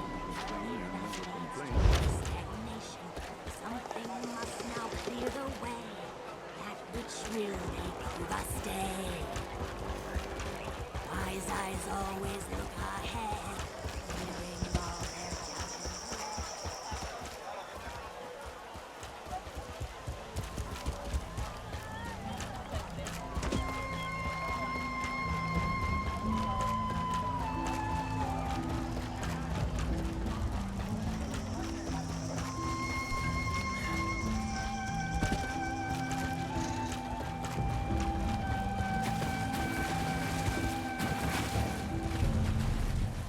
You again. Here to tell me the Shadow Scale's judgment, are you? Well, let me hear it. Negotiate? With that spineless Kuda? Fine. Besides, it's about time that someone put Nurhe in his place. There's no doubt that the Shadow Scale will agree with my claim. What's this? Smells like perfume. I'll do as the Shadow Scale asks, of course. Not stupid enough to go against her wishes. And I'll attend the meeting, too. Make no mistake. Good luck getting Nurhe to agree to come. He hasn't deigned to speak to me once since Kimaru died. Just uses Chiksu to relay messages. Oh, so you finally caught wind of the truth, did you? Nurhe's the whole reason I'm like this, you know. Gave me my first bottle of skooma free of charge. The bottles afterward, of course, were plenty costly. What do you know? Who are you to judge me? It was different before, you know. I had a life, I had a family, and now I have nothing. Nothing but a muddy scrap of land that might let me finally move on from this swamp pit. Shut up! Just go away! I won't hear another word of this. You're lucky there's a Shadow Scale involved, or I'd burn down that whole farm just to spite you all. Then no one would get anything. Is that what you want? Ugh! Just go away!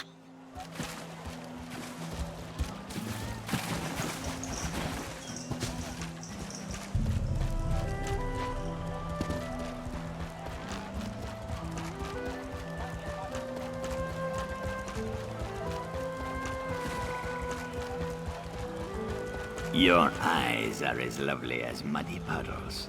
Down deep. Get yourself a drink.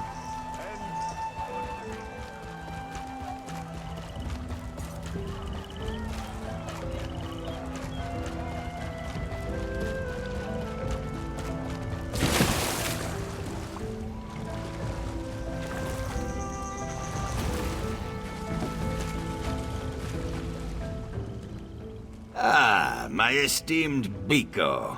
I'm sure you come with good tidings. After all, my claim is as strong as the roots of the Hist. What? Rub oil into my scales. Whatever for? Negotiate? Is the matter not settled? All right. I'm not foolish enough to go against the Shadow Scale's command. Besides, my words are sure to sway all present. I'll make sure to attend the negotiation. You needn't trouble yourself further. Oh? Not surprising. We wrote a lot of letters to each other. Beheza would often conduct business on behalf of her egg sister. Just what do you think you're implying? You listen to me, Mudfish, and you listen well. My business is all above board, and I do not give one lick of a toad's backside what you think you found. Now go jump on the bog.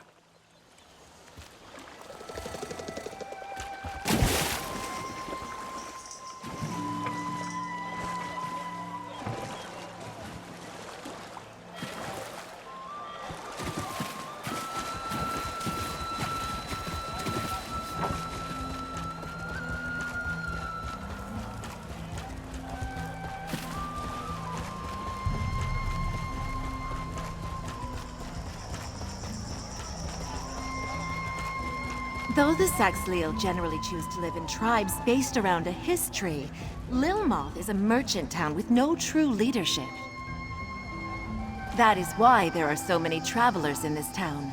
Deeper in the swamp, the tribes tend to be more isolated and hostile to outsiders. Professor, can you tell us what an Uzith Biko is? I've overheard some Argonians referring to it, but I'm not familiar with the term.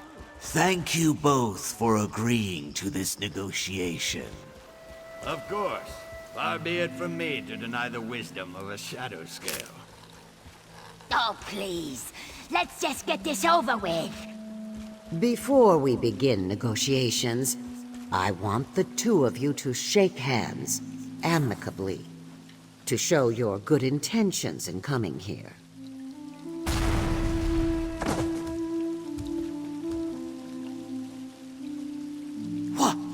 What happened? What did you do? What was asked of me, I resolved their dispute. I entrust the farm to you, Chuksu. You do best to not disappoint me. And so, the farm now belongs to one who is worthy of it. I'd much rather pass such judgment with my own hands, of course. But at my age, this is the best I can manage. I saw the needed resolution and acted accordingly. That is all.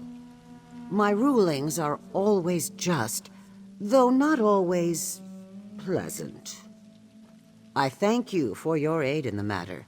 Here, a reward is only fitting. In the name of Sithis, I have brought about the needed change. That which hindered has been removed. That which must be, shall be. It seems the midge dislikes my judgment. Weeds choke the garden, and so they are uprooted. The limb begins to wither, and so it is cut away. A sacrament is uttered, and so a life is taken. That is the will of Sithis. Perhaps, but it would not have been the Shadow Scale way.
Your steps show determination, and your eyes curiosity.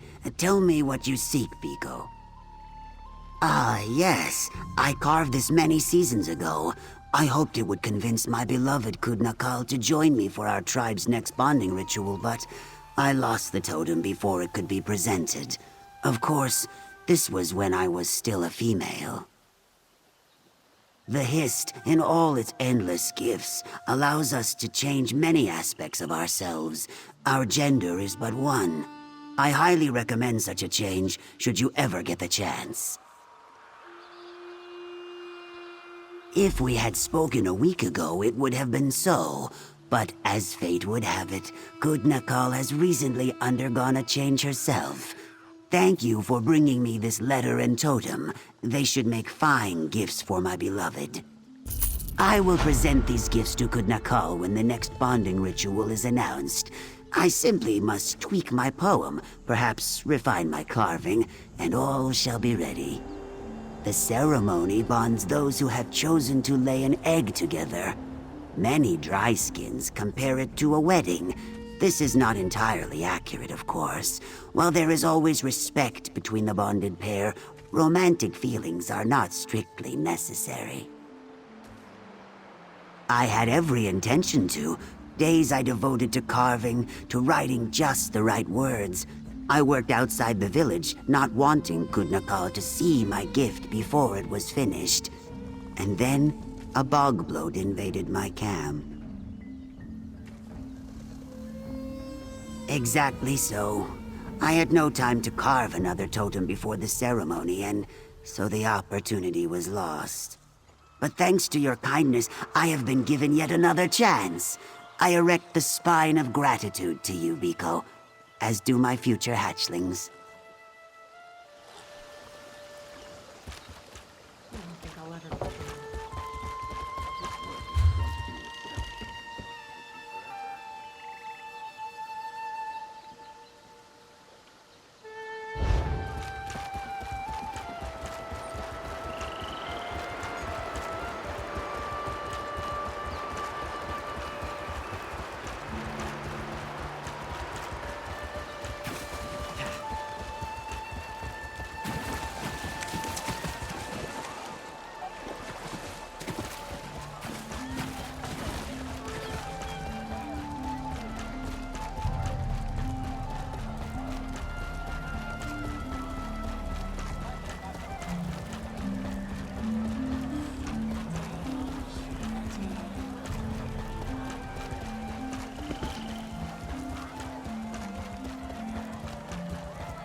I need a break.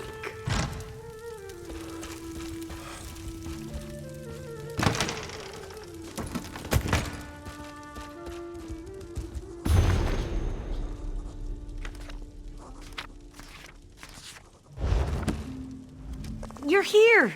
Excellent! Welcome to the headquarters of Cyrodiilic Collections. Now, we have business to discuss, right? I hope our experience in the Zanmir hasn't put you off adventuring for good. Yes, we'll get to that. But first, payment for services rendered. You helped me recover the Kajinjak crystal and saved the entire expedition many times over. Without you, we'd certainly be dead. Please, take this payment with my compliments. Now then, are you ready to discuss my offer? I certainly hope so. I honestly don't know what I'll do if you turn me down. It's grave business, you know? I'm not trying to apply undue pressure or anything, but yes, serious business. It's my missing companions, Eshraf and Dainia, the explorers whose bags we found out in the marsh, remember? I told you I sent them to recover Baka stones, but that wasn't all they were looking for. They were looking for the remnant of Argon.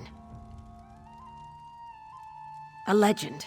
Some say it's a massive gem, others a magical egg. Either way, I fear Eshraf and Dainia's disappearance is linked to their search. Zukas agreed to look into it, and it seems he's found something. Could you speak with him? Zukas' message said to meet him at the Tiba Enu field in Altan Mir Halil. Tiba Enu's a local sport. I have no idea how it's played. There's a ball involved, I know that. I'm babbling, sorry. I do this when I'm nervous. Please, be careful. Oh, certainly. Zukas enjoys friendly relationships with practically everyone, even the Nagas. Some of Lilmoth's investors see him as a bit of a swindler, but that's rooted in their ignorance of Argonian culture more than anything else. The Nagas are a breed of Argonians. I guess breed is the term. Sounds a bit offensive, doesn't it? Oh dear. Well, let's just say they're a different kind of Argonian. The Deadwater tribe is a Naga group, but tribeless Nagas wander all over Murkmire.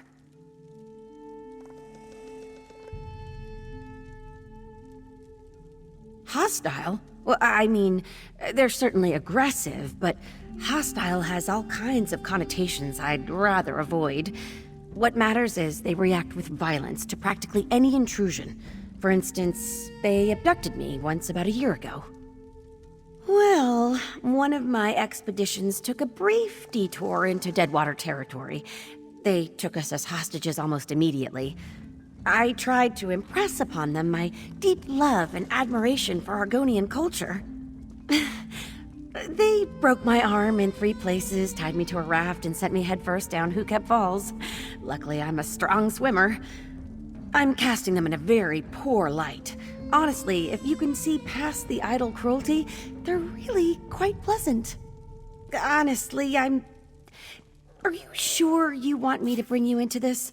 Eshraf and Dynia only knew its name, and now they've probably been kidnapped. Very well. As I said, no one really knows what the Remnant is, but it's just everywhere. Tree minders whisper about it when they think no one's listening. It's tucked away in poems and songs. It's always there, just below the surface. Like I said, people think it's just a legend, so they ignore it. But once serious scholars like us start asking questions, start making those first quiet discoveries, all the opportunists crawl out of their holes to take their nibbles. All the folktales imply that the Remnant shares a deep connection with the Hist, but the rest is pretty murky. Songs about the Remnant almost always end with a hero plucking it from the roots of a tree and ushering in a new golden age. Others, well, some of the songs end with an unworthy snake swallowing the Remnant and turning into a hideous giant that ravages the land for 100 seasons. So, keep an eye out for snakes? Oh, certainly. Zukas enjoys friendly relationships with practically everyone, even the Nagas. Some of Lilmoth's investors see him as a bit of a swindler, but that's rooted in their ignorance of Argonian culture more than anything else.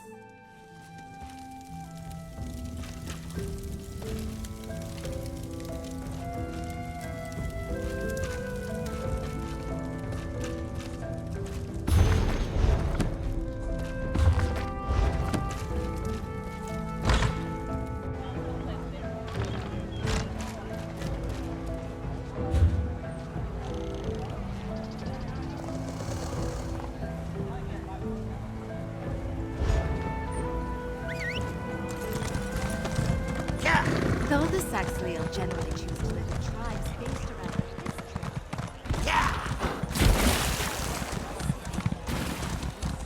history. Your eyes are as lovely as muddy puddles.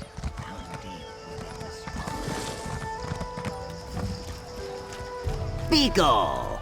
Can we speak? I have a business opportunity. You look like someone who knows a good business opportunity when you see one. Much profit. Will you hear me out? Increased business for me, extra gold for you. I believe the Imperials call it a win-win situation. The prominent trader Captain Jimala arrived in port. If we can convince her to export my Vosa Satas, the possibilities for profit are endless. The instrument of my people. For many Argonians, the dulcet croaks of a Vosa Sata remind them of the sounds of home. Act as my envoy and bring this opportunity to Captain Jimala. Help me secure a trade agreement and I will compensate you. First, we must learn everything we can about Captain Jimala and how to make a good impression. Talk to people who have dealt with her before, such as Tolwyn, Claus the Ghost, and Rujawan.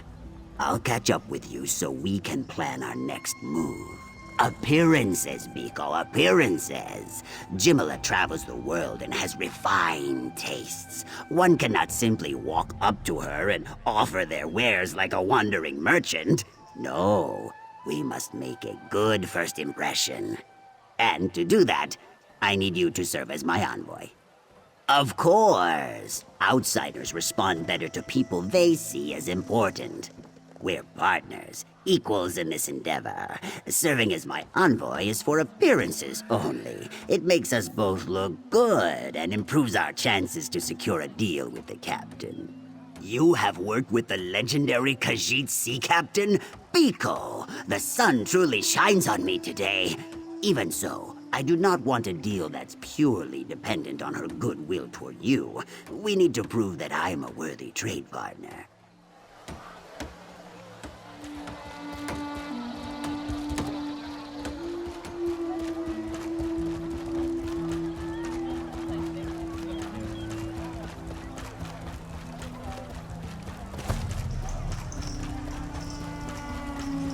The Dark Elf Saint Felon. It seems that His spirit Cyrodiilic apparently Collections lingers just in the found shrine. something worthwhile. I find that rather Their disturbing. Khajiit lockpicker just bought a round of drinks at the tavern.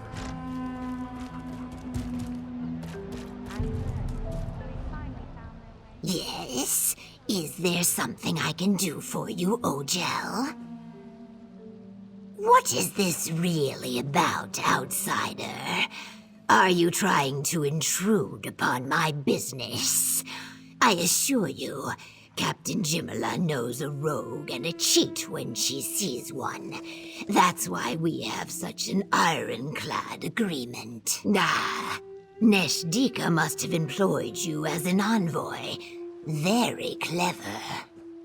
Know that Captain Jimala is a shrewd negotiator, but a fair partner. Speak true and bargain in good faith. That will earn you the respect of the Master of the Prowler. Yes, the Prowler. Captain Jimala's ship. She can't very well be a sea captain and prominent trader without a good vessel. You need to know these things if you hope to impress the captain.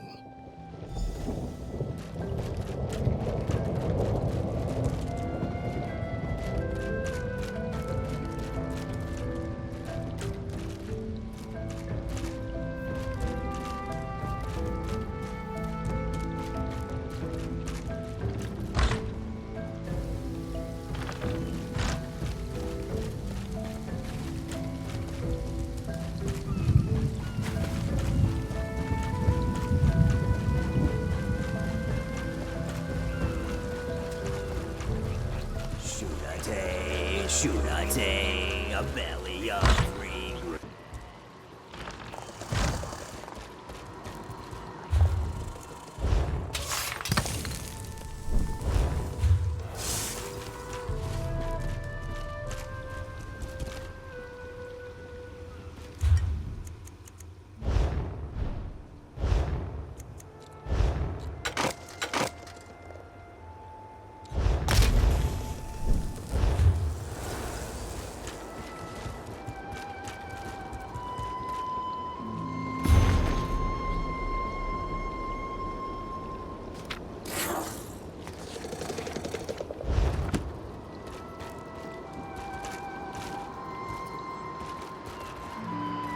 Welcome to Lilmoth, friend.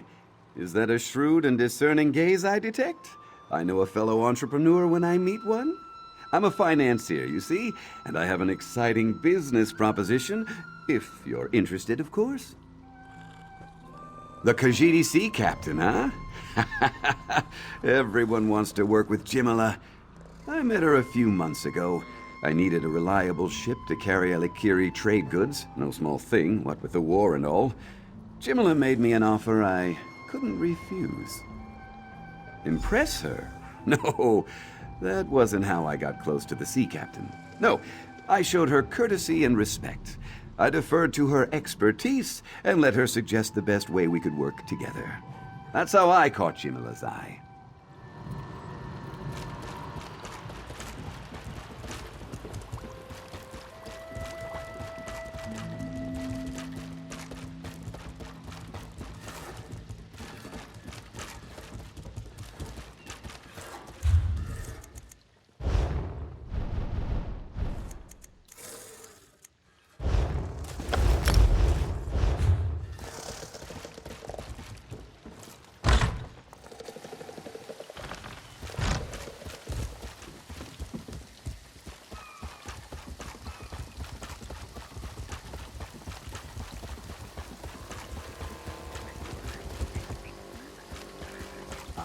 That holds its hesitation, a fear that leads to a stagnation.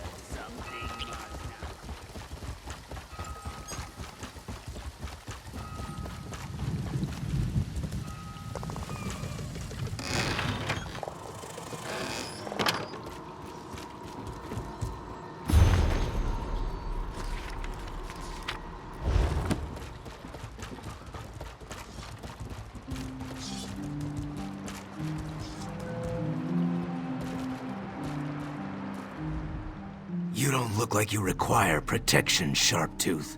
You need something, or is this a social call? And if I killed someone you knew, remember that I'm a mercenary. It wasn't personal. It was just business. Neshdika, the instrument crafter? Interesting.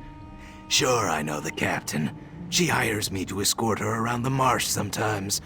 Matter of fact, I provided protection when she was last in port. I heard she's back, but I haven't spoken to her. Often enough to put a few meals on the table. The captain can handle herself, but she recognizes the value of local talent. Hiring a sellsword like me provides her with someone who speaks the language and knows the native customs. I did my job and made sure to follow the captain's commands to the letter. Captain Jimala appreciates a no-nonsense approach to my kind of work. I handle the rough stuff, but I never instigate trouble. I solve problems, I don't cause them.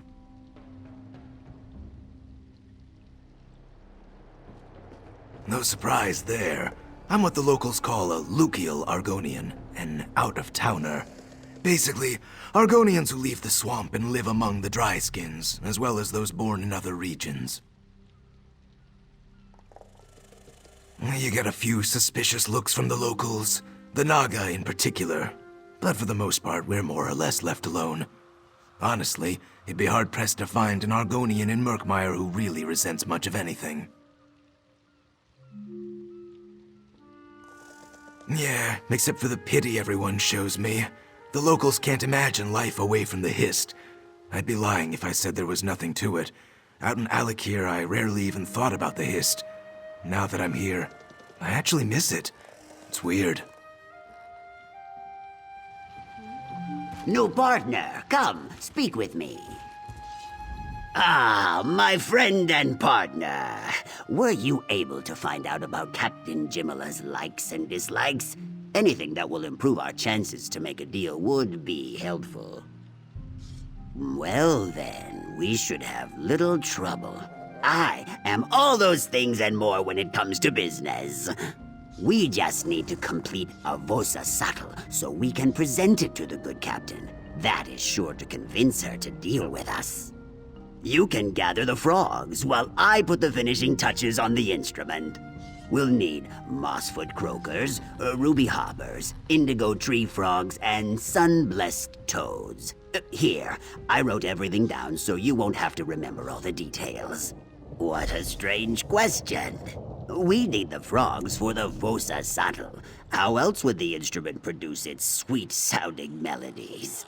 The note explains how to catch each frog. Once you have them all, return to my shop, and we'll finish the instrument.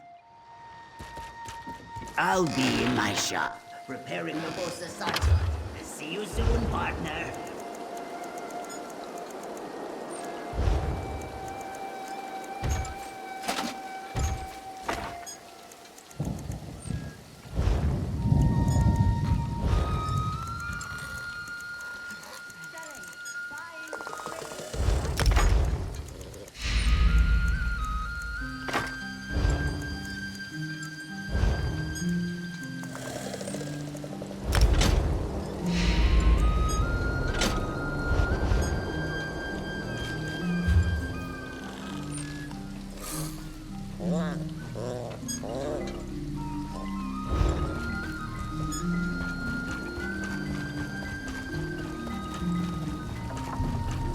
Need someone who isn't afraid to get their hands dirty.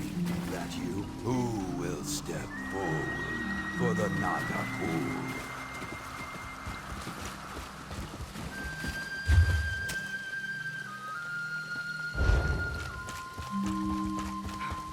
Come, all those faithful to the efforts of the Ebonheart Pack. Join up today.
It seems that Cyrodiilic Collection has just found something worthwhile. Their Khajiit lockpicker just brought a round of drinks at the tavern. I heard. Seems they finally found their way into the Sonagiva Zanmir. Sonagiva? Didn't that place just collapse? They're lucky they made it out alive. Your eyes are as lovely as muddy puddles. How deep within the swamp? They who see past yesterday, they who will be crusty.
Cities can be just as fecal as people, but just as beautiful too.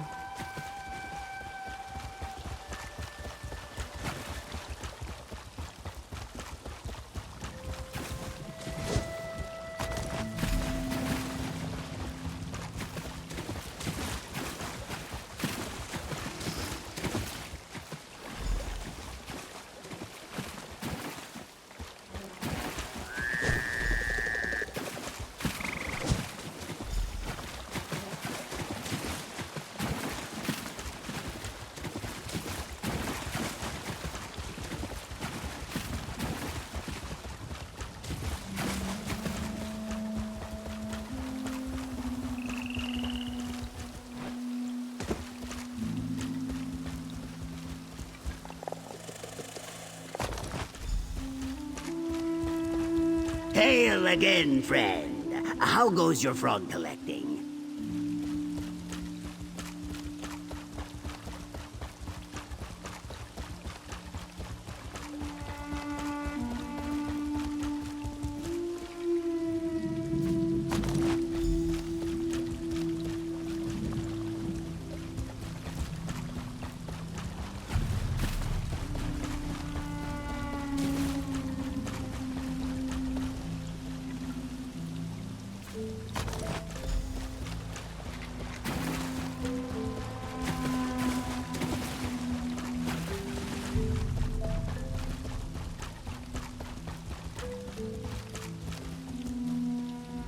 Best luck hunting frogs, Biko. I wish I could join you, but I cannot leave my shop unattended for long.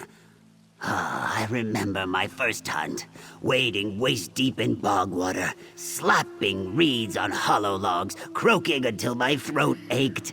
Truly, I envy you.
Though the Saxhleel generally choose to live in tribes based around a history, Lilmoth is a merchant town with no true leadership. The belly of regret. These feelings of despair that I cannot. Your eyes are as lovely as muddy puddles, found deep within the swamp.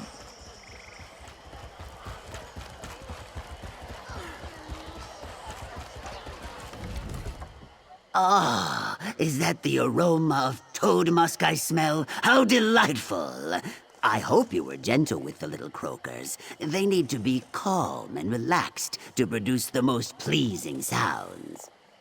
So they are! How good of you to join us, little croakers. Let's go inside, Vigo. Our happy chorus must be fitted into the Vosa saddle.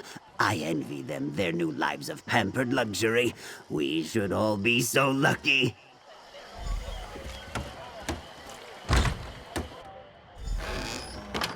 Welcome to your new home, my little friends. Now let's listen to how it sounds.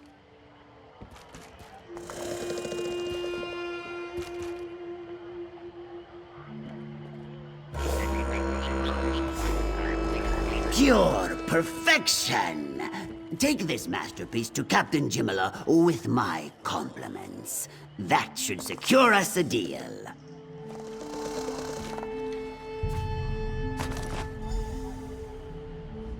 Our little friends are happy, I am happy, and Captain Jimala will be happy very soon. Oh, sun-filled day! Remember, when the captain asks you who created this masterpiece, shout my name with great enthusiasm. Neshtika, the pride of Lilmath. Of course, I always keep an ear hole open for important information such as that. Last I heard, Captain Jimala was drinking at the tavern. Go to her, present yourself as my envoy, give her the Vosa saddle, and get her to agree to export them.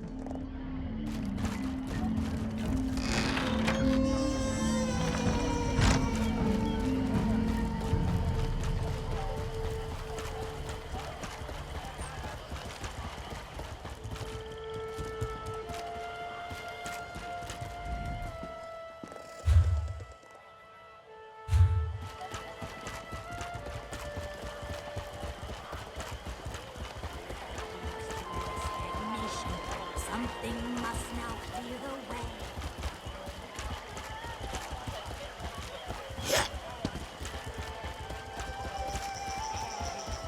Hearing all their doubt and dread. They who see past yesterday. They who will. So much to do. Kuvaste, that which sparks the needed change. Kuvaste, one who sees the needed way. Fields of shadow, nothing speakers. I'm surprised to see you in this part of the world, old friend. Not that I'm complaining. It's always good to see you. But what are you doing in this land of mud and bugs? Intriguing. Deals keep bringing me back to this swamp after all. So many captains consider Lilmoth to be beneath their notice, but their loss is my gain. Very well, speak. What's your proposition? Vosa, what now? Tell me more, envoy. What is this contraption and why should I care? The sound of home. Yes, I can see the profit in that. I target tavern owners with Argonian clientele. But what sort of instrument is this? I've never seen anything like it. I think what you said will make more sense after another couple of drinks. Still, it's exotic, I'll give it that. And I love a good challenge. Very well. Tell Neshtika we have a deal. Let's start with 5 of these and see how they sell.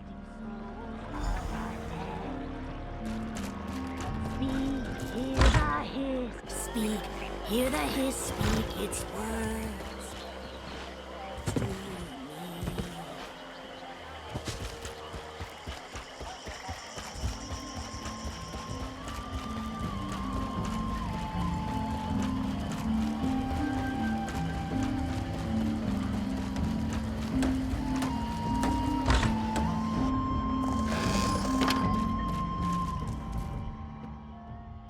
Tell me, friend partner, was Captain Jimala impressed? Will she sell my Vosa sattles in far-off lands? The sun shines on my scales. 5 Vosa sattles. I am going to need so many frogs. No worries, Biko. I will gather the little croakers myself. The next few days will be very busy, but very profitable. Speaking of profit, this is for you. Thank you.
Watching you harvest is exciting. I can't wait to see what you're going to do with that.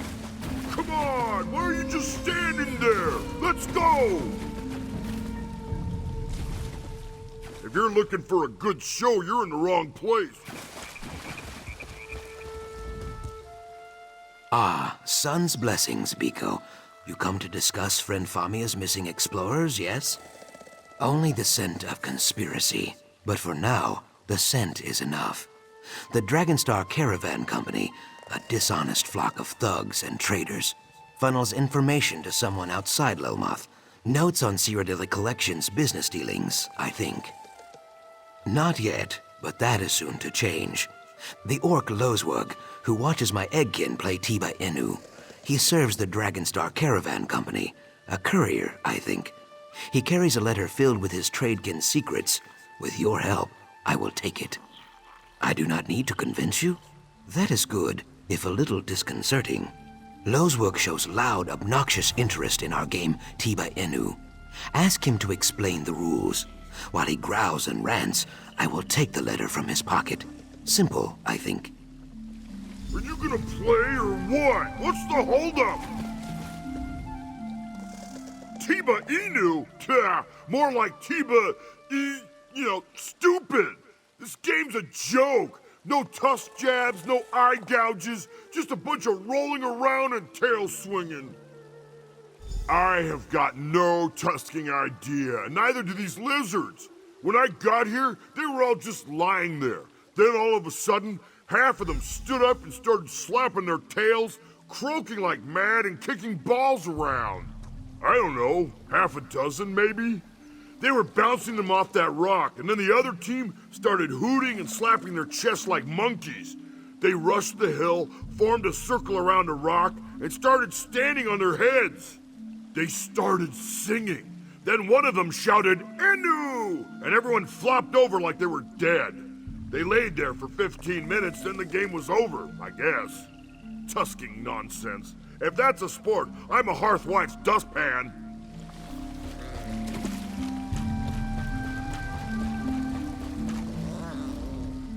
Very well done. You must be half river boa, Biko. Lozwug looked hypnotized. No, I give you too much credit. He has a brain like a bone trout. But my tongue wanders. Let me read this. Oh, yes, this may rattle the cattails. It is not just notes on business dealings. It is a description of friend Famia. Where she walks, who she speaks with, what she eats, and so on. I had no idea she ate so many snails. On Famia and her explorer kin also, I think. We cannot be sure, though. Simple Loswig carried only this letter. I know a place where more information can be found, but you will have to go alone. The Dragonstar Depot in Lilmoth. I leased them the land. They were very pleased, until it sunk. Now they slop around in there like angry mudmoles. No one is welcome, least of all me. If you sneak into the depot, you may find more clues. I should tell you, the Dragonstar Dryskins are not over fond of uninvited guests. If they see you, they will probably shout or ring bells or run in silly circles, so be cautious. And please try not to kill anyone. It always leads to headaches. It is like I said before, I wish to keep friend Famia safe. Ha! So you know about the Remnant too. Some rumors are like willow vipers, Biko. Well hidden and best left alone. A conversation for another time, I think. It started with Domitia Nausicaa. She oversees the Dragonstar Caravan Company's affairs here in Murkmire. We made a bargain, a land deal. I negotiated in good faith, but she was lazy and inattentive, and so missed key details.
Yes, she and her tradekin arrived during the dry season.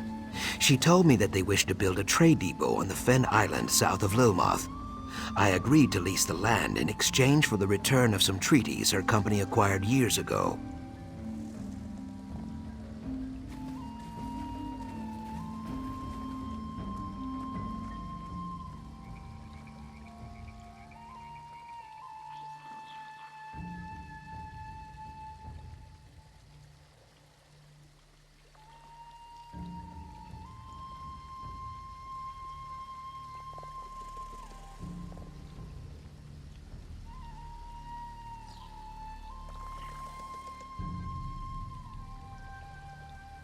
I paper the walls of my home with evidence of dryskin treachery.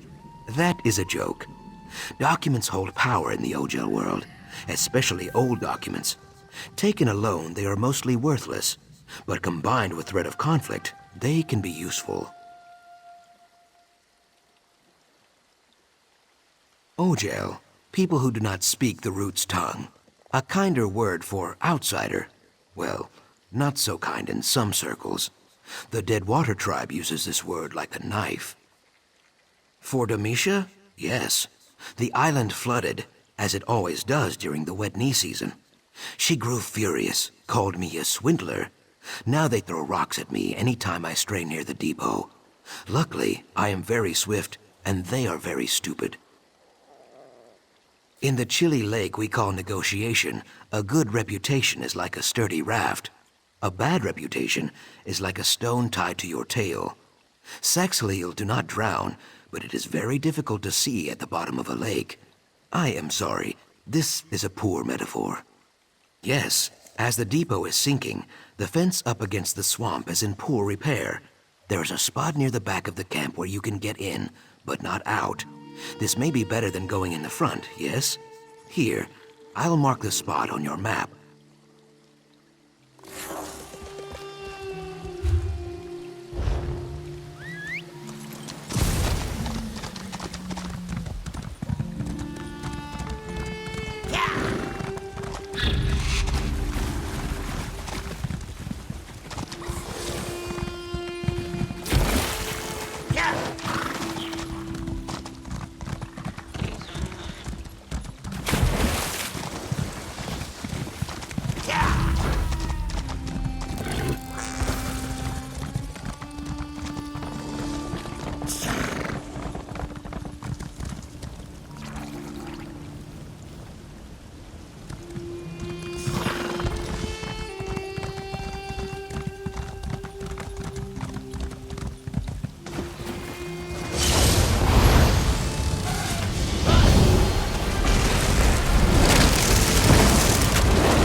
Strike the wall, and you gain 1 point. Unless it's raining, of course. And then you are awarded 2. The game is lost if the ball passes through the hand.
Search with your toes, Stibbins. Your toes! I remember you. As I recall, you were somewhat helpful the last time my manservant got into a spot of trouble. I won't turn away good fortune. You know how useless Stibbins can be when it comes to recovering historic artifacts.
An antique Argonian renewal charm. Without one, they'll never let me observe the ritual of renewal. And that's the whole reason I came to this backwater in the first place. Ugh, now, if only Stibbins would stop playing in the mud and find the damn thing. I'll have you know, I paid a lot for that information. But Stibbins is exceedingly slow and requires constant supervision. Why, I can't even spare a moment to look for the hand mirror he lost. Would you mind ever so much finding it for me, please?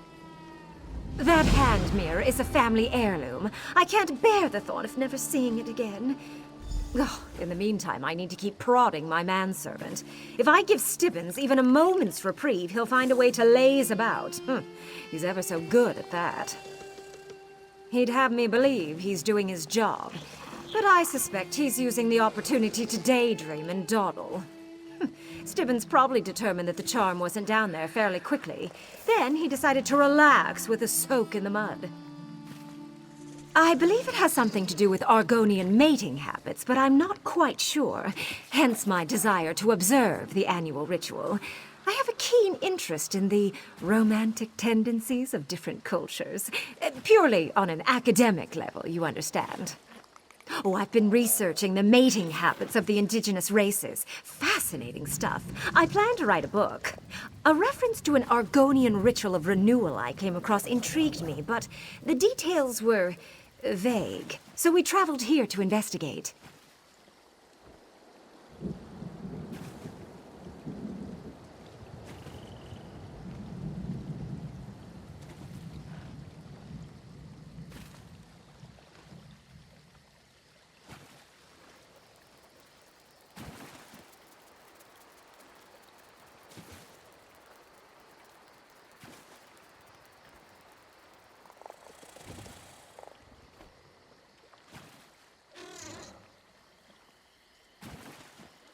Why, whatever do you mean?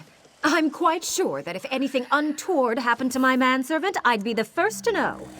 Besides, Stibbins may seem frail and sluggish, but I have no idea where I was going with that line of reasoning.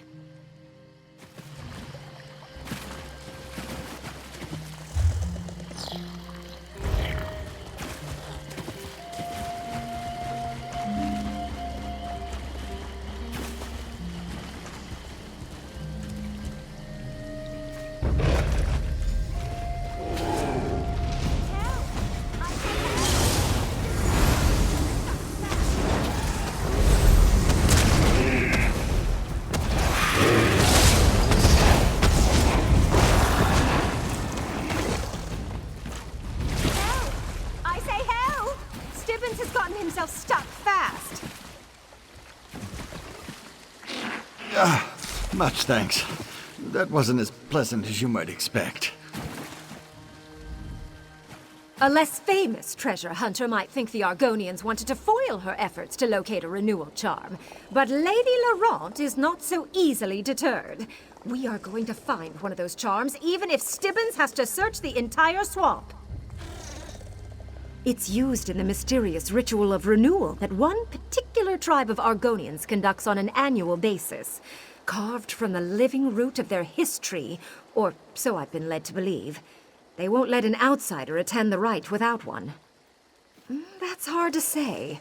Mostly because no one will give me a definitive answer. As far as I can tell, it's somehow connected to the tribe's breeding practices. The closest I got was when Many Whispers offered to point me towards a charm. For a price. Gold. An obscene amount, truth be told. Look, Stibbins is reliable, but he has his failings. So many failings. Will you accompany him to Many Whispers in the Swallowed Grove? Help him confront the lying Argonian and get me one of those charms? After you and Stibbins confront Many Whispers, meet me at the Lodge of Renewal. It's north of the Brightthroat village, out in the middle of nowhere. Come to think of it, everything out here is in the middle of nowhere. But I'm sure he's an Argonian. A scout of some kind. Knows the swamp like a bear knows honey. Many Whispers was willing to talk to me when so many of his fellows wouldn't give me the time of day. I'm not sure Argonians can tell time, but you get my point. I gave him a small fortune in gold. He may have sent us here in good faith, or he may have tried to cheat me. I will not be fleeced. Besides, as far as I can tell, he is the best scout in the area. If there's a charm to be had, he'll know about it.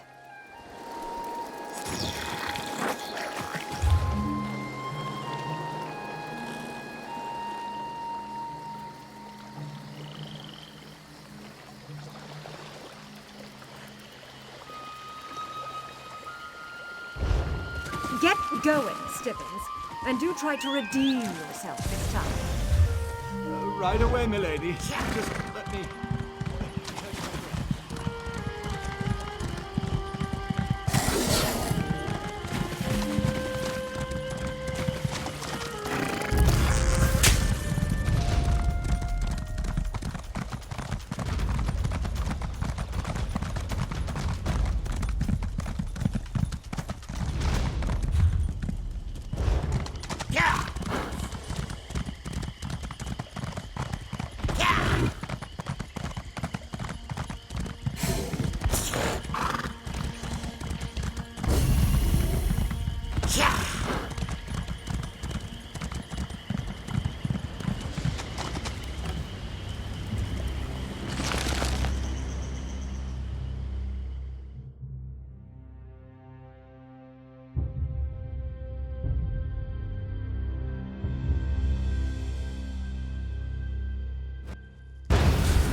Lady Laurent demands restitution, you jackanapes!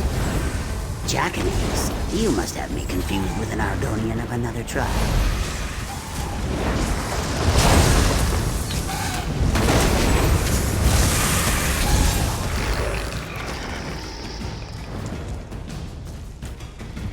Keep your voice low, or you'll awaken every skeleton in the grove. What are you doing down here, by the way?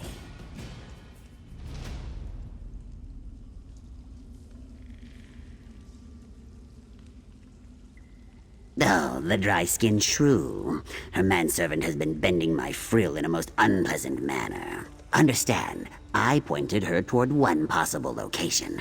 I never said she would definitely find a charm in that puddle of mud. Lied? Oh, not in so many words, no. I sold her hope, which she seemed to desperately need at the time.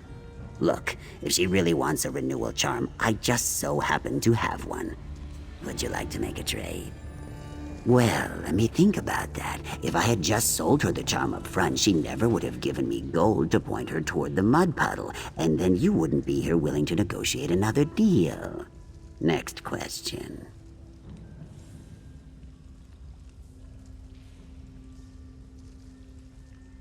I need a key, a specific key, in fact, one that opens a hidden strongbox in Gideon. My associate Mirdamir has it. Unfortunately, he died. Down in this cave, to be precise.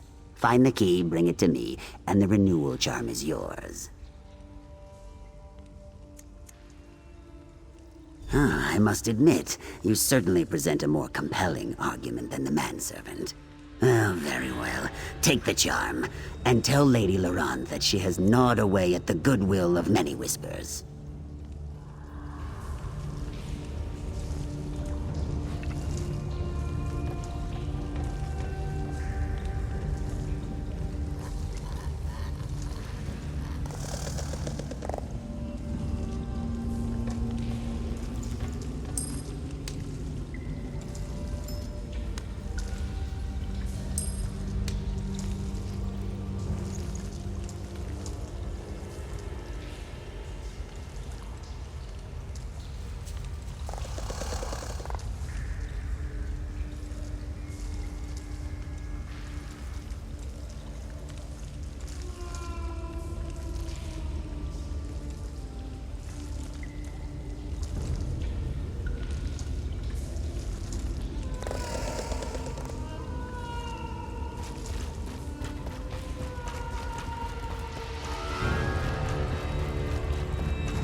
feast. Get back! You are not one of her thralls. No, you do not smell like them. Quickly, you must help me. I only barely escaped her clutches, but my root sisters and brothers were not so lucky. Every moment we delay will be measured in innocent blood. Shulzotse devours the sun, High Priestess of the Teeth. She has many names, all of them spoken softly. She has returned from dusk to reclaim her temple, and we are the offering she makes for Sithis' favor. Yes, what blood she does not drink is spilled on the altars of the temple. For what purpose, I do not know. But many have died for the sake of her terrible rituals. Shulzotse must be stopped. The priestess holds them in the teeth of Sithis. Use the tunnel beneath the waterfall to reach the Zanmirs on the ridge above. We will regroup at the top of the western Zanmir once you've found the others. I only know that we were kept in the chambers beneath the twin Zanmirs. If anyone is still alive, that's where they will be found. Be cautious. They will be guarded by those Shulzotse has enthralled. They overwhelmed us with ease. We were custodians of the Teeth of Sithis. Though it does not serve the same purpose it was built for, it is no less sacred. When the pitiful souls under the High Priestess's sway came to defile it, we resisted them, but her power was too much. Her way is the old way, from before the fall. We were less mindful of the cycle of change and gave only to the void. When the Hist revealed the true path to us, she chose to break the branch of her bond rather than turn back, or so the story goes. It is. The tale of Shulzotse's betrayal and fall is a reminder not to stray from the guiding boughs of the Hist. I thought the lesson was embellished for effect, but it seems the only exaggeration was her demise. The story said she was cast down and entombed far from the roots of the Hist, never to return. But every spine on my body tells me the twisted creature that bathes in the blood of my fellows is Shulzotse. A wonder from before dusk, built high to cast Sithis' long shadow over the land. A reminder that Sithis is always looming, waiting to return us to nothingness. The old ways were flawed. Many saw Sithis as destroyer, but not as creator. The old ways sought to appease Sithis, so it might spare us from destruction. In our ignorance, we struggled against its will like the muck we built upon until we neared collapse. It would have swallowed us if the Hist hadn't shared their wisdom. That Sithis is not only destruction, Sithis is change. Sithis tears down the old so that the new can grow. So we learn to flow with the river instead of struggle to alter its course. These are better times, but Shulzotse cannot see that.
It is not possible. You do not even possess a renewal charm. Ah, look, here they come now. Even so, no outsider has ever participated in our sacred rite. You talk to her. Maybe she'll understand your less refined use of the language. There is nothing you can say to change my mind, outsider. But at least you appear to be less vociferous than the demanding dry skin.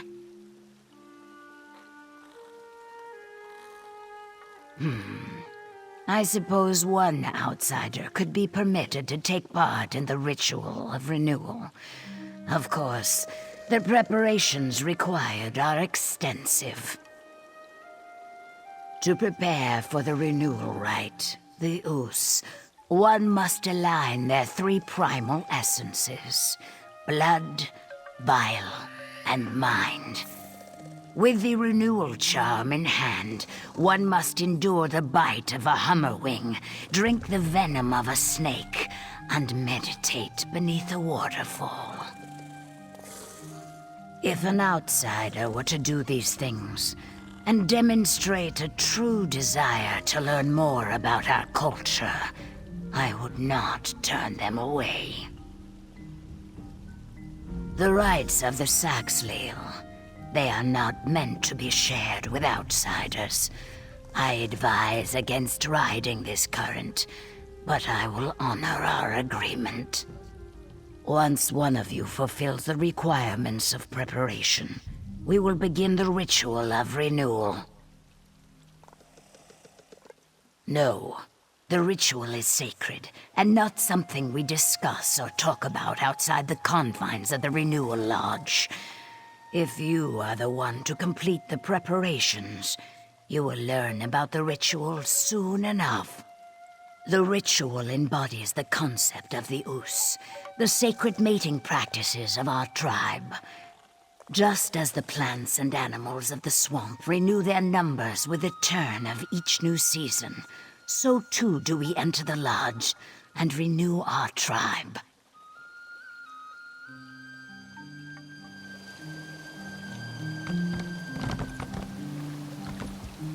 Stibbins! Go with our friend and align your bodily fluids. I want you to attend the renewal rite in my place. I, milady? Why me? So that you can tell me all about it and I can write it in my book. Now get going.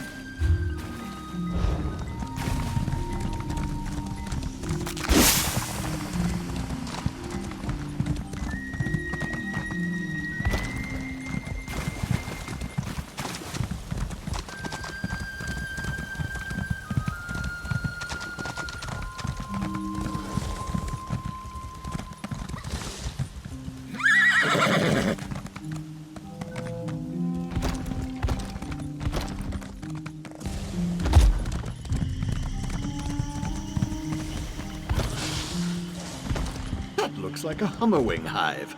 Could you give it a little kick? Gently.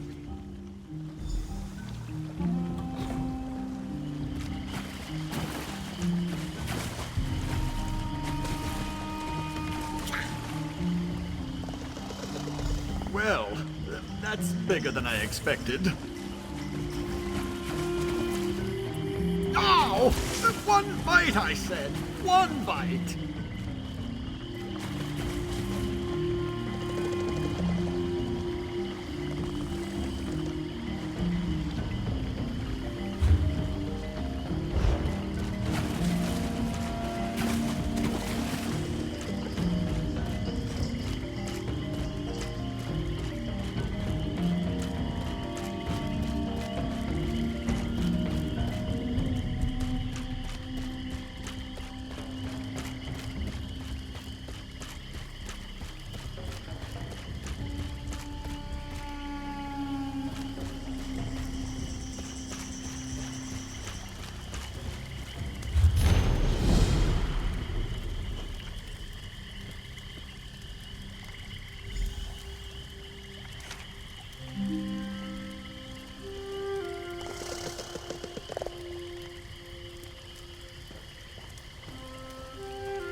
I got my nickname because my eyes reminded people of the warm embers of a fire.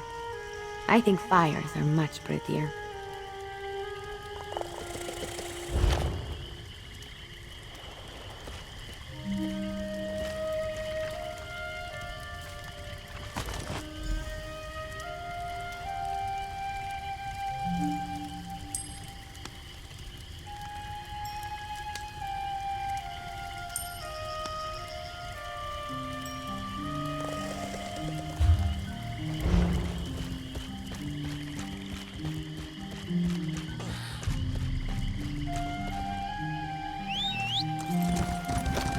Let's go fast.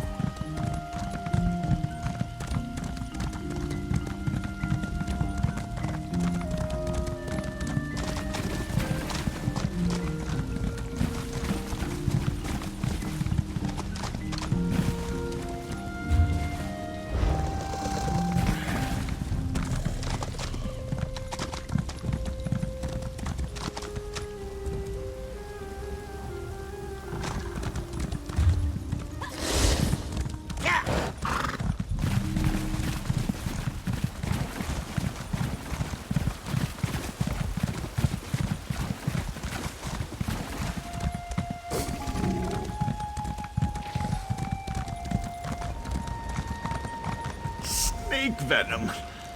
If I must drink the vile stuff, we'll need to find a den. Let's split up and look around.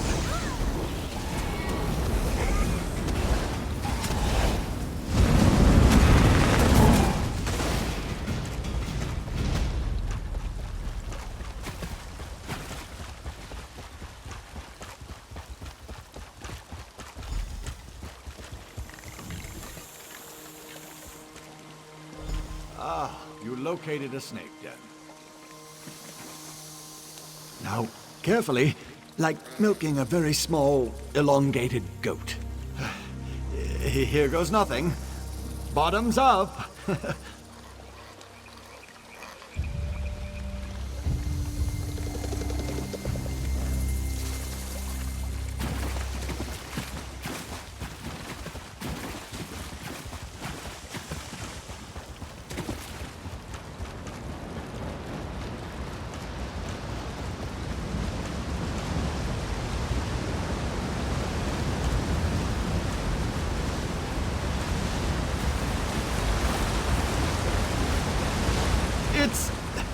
It's freezing under here. But I think I can feel my mind aligning quite nicely. I don't exactly know. I can't feel my extremities, but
Ugh, Stibbins, you smell like a swamp. Stand over there this instant. As you wish, milady. My manservant did as you asked. Will you allow him to observe your ritual? If you insist. Come, Dryskin. Join us in the lodge.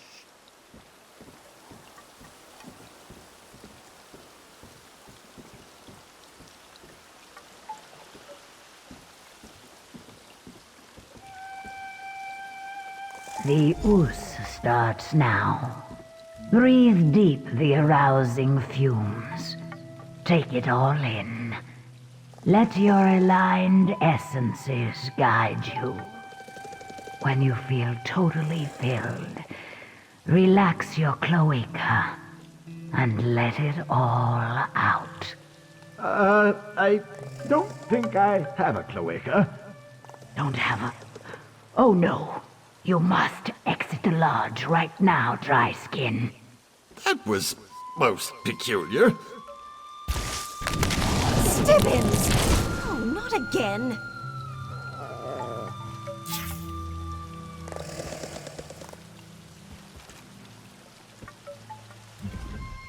My sorry excuse for a manservant can't even take part in a simple Argonian ritual without one disaster or another befalling him.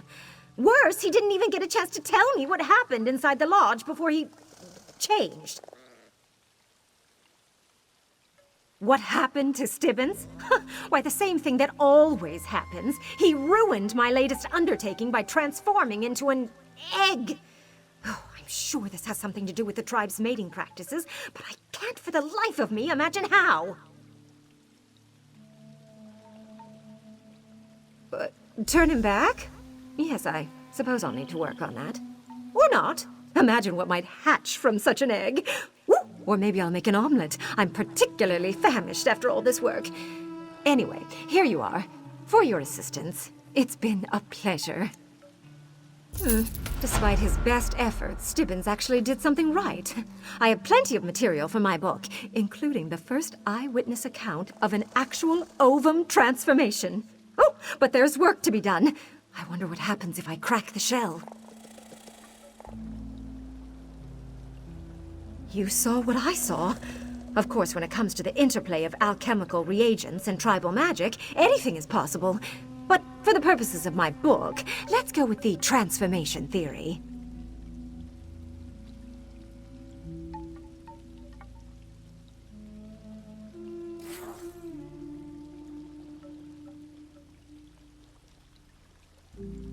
I certainly hope so. Who's going to prepare my supper and afternoon bath? Unless you'd be interested in... No, I suppose not. I'll contact my colleagues in the Mages Guild. I'm sure one of them can help me work this out.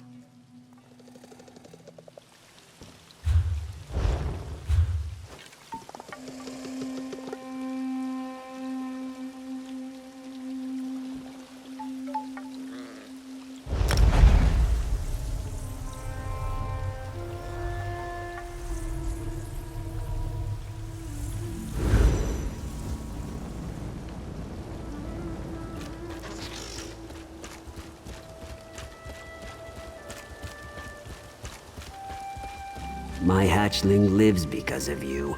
I tell all I see, so your legend will grow in the Hist.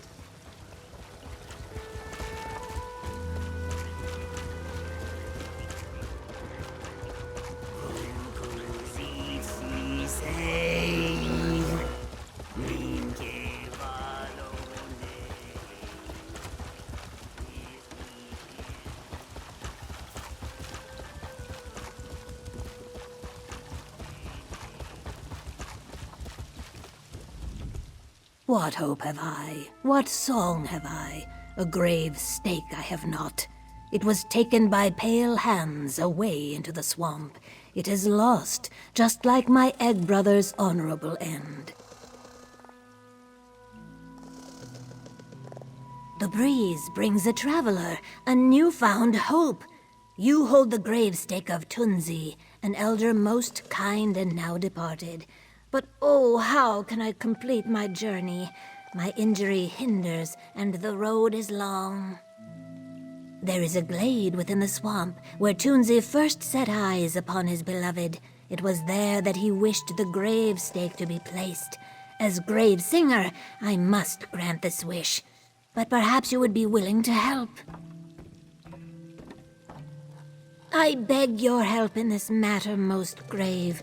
Will you set right what another so cruelly made wrong?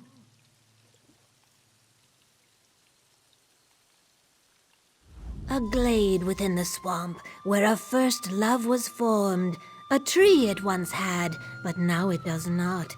It is gone, just as Toonsey is now gone. A fitting place for his memory to rest. They are memorials of lifetimes past. As the years progress, we carve our story upon the wood. Our triumphs and fears, our laughter and follies, all must be remembered. As Gravesinger, it is my sworn duty to protect these memories.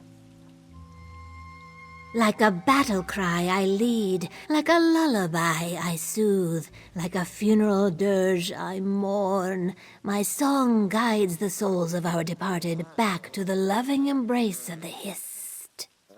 It is also I who ensures the burial rites of my tribe. Yes, as Gravesinger, I must ensure this final burial rite is enacted. That is why I traveled to this village, despite my injury. To fail in this task is to disgrace the memory of Toonsey. Toonsey possessed a kind heart and soft word for all. The Moss Skin tribe mourned deeply when he left us. He would often travel to the Brightthroat village to take place in the bonding ritual. It was during this time that he met his beloved.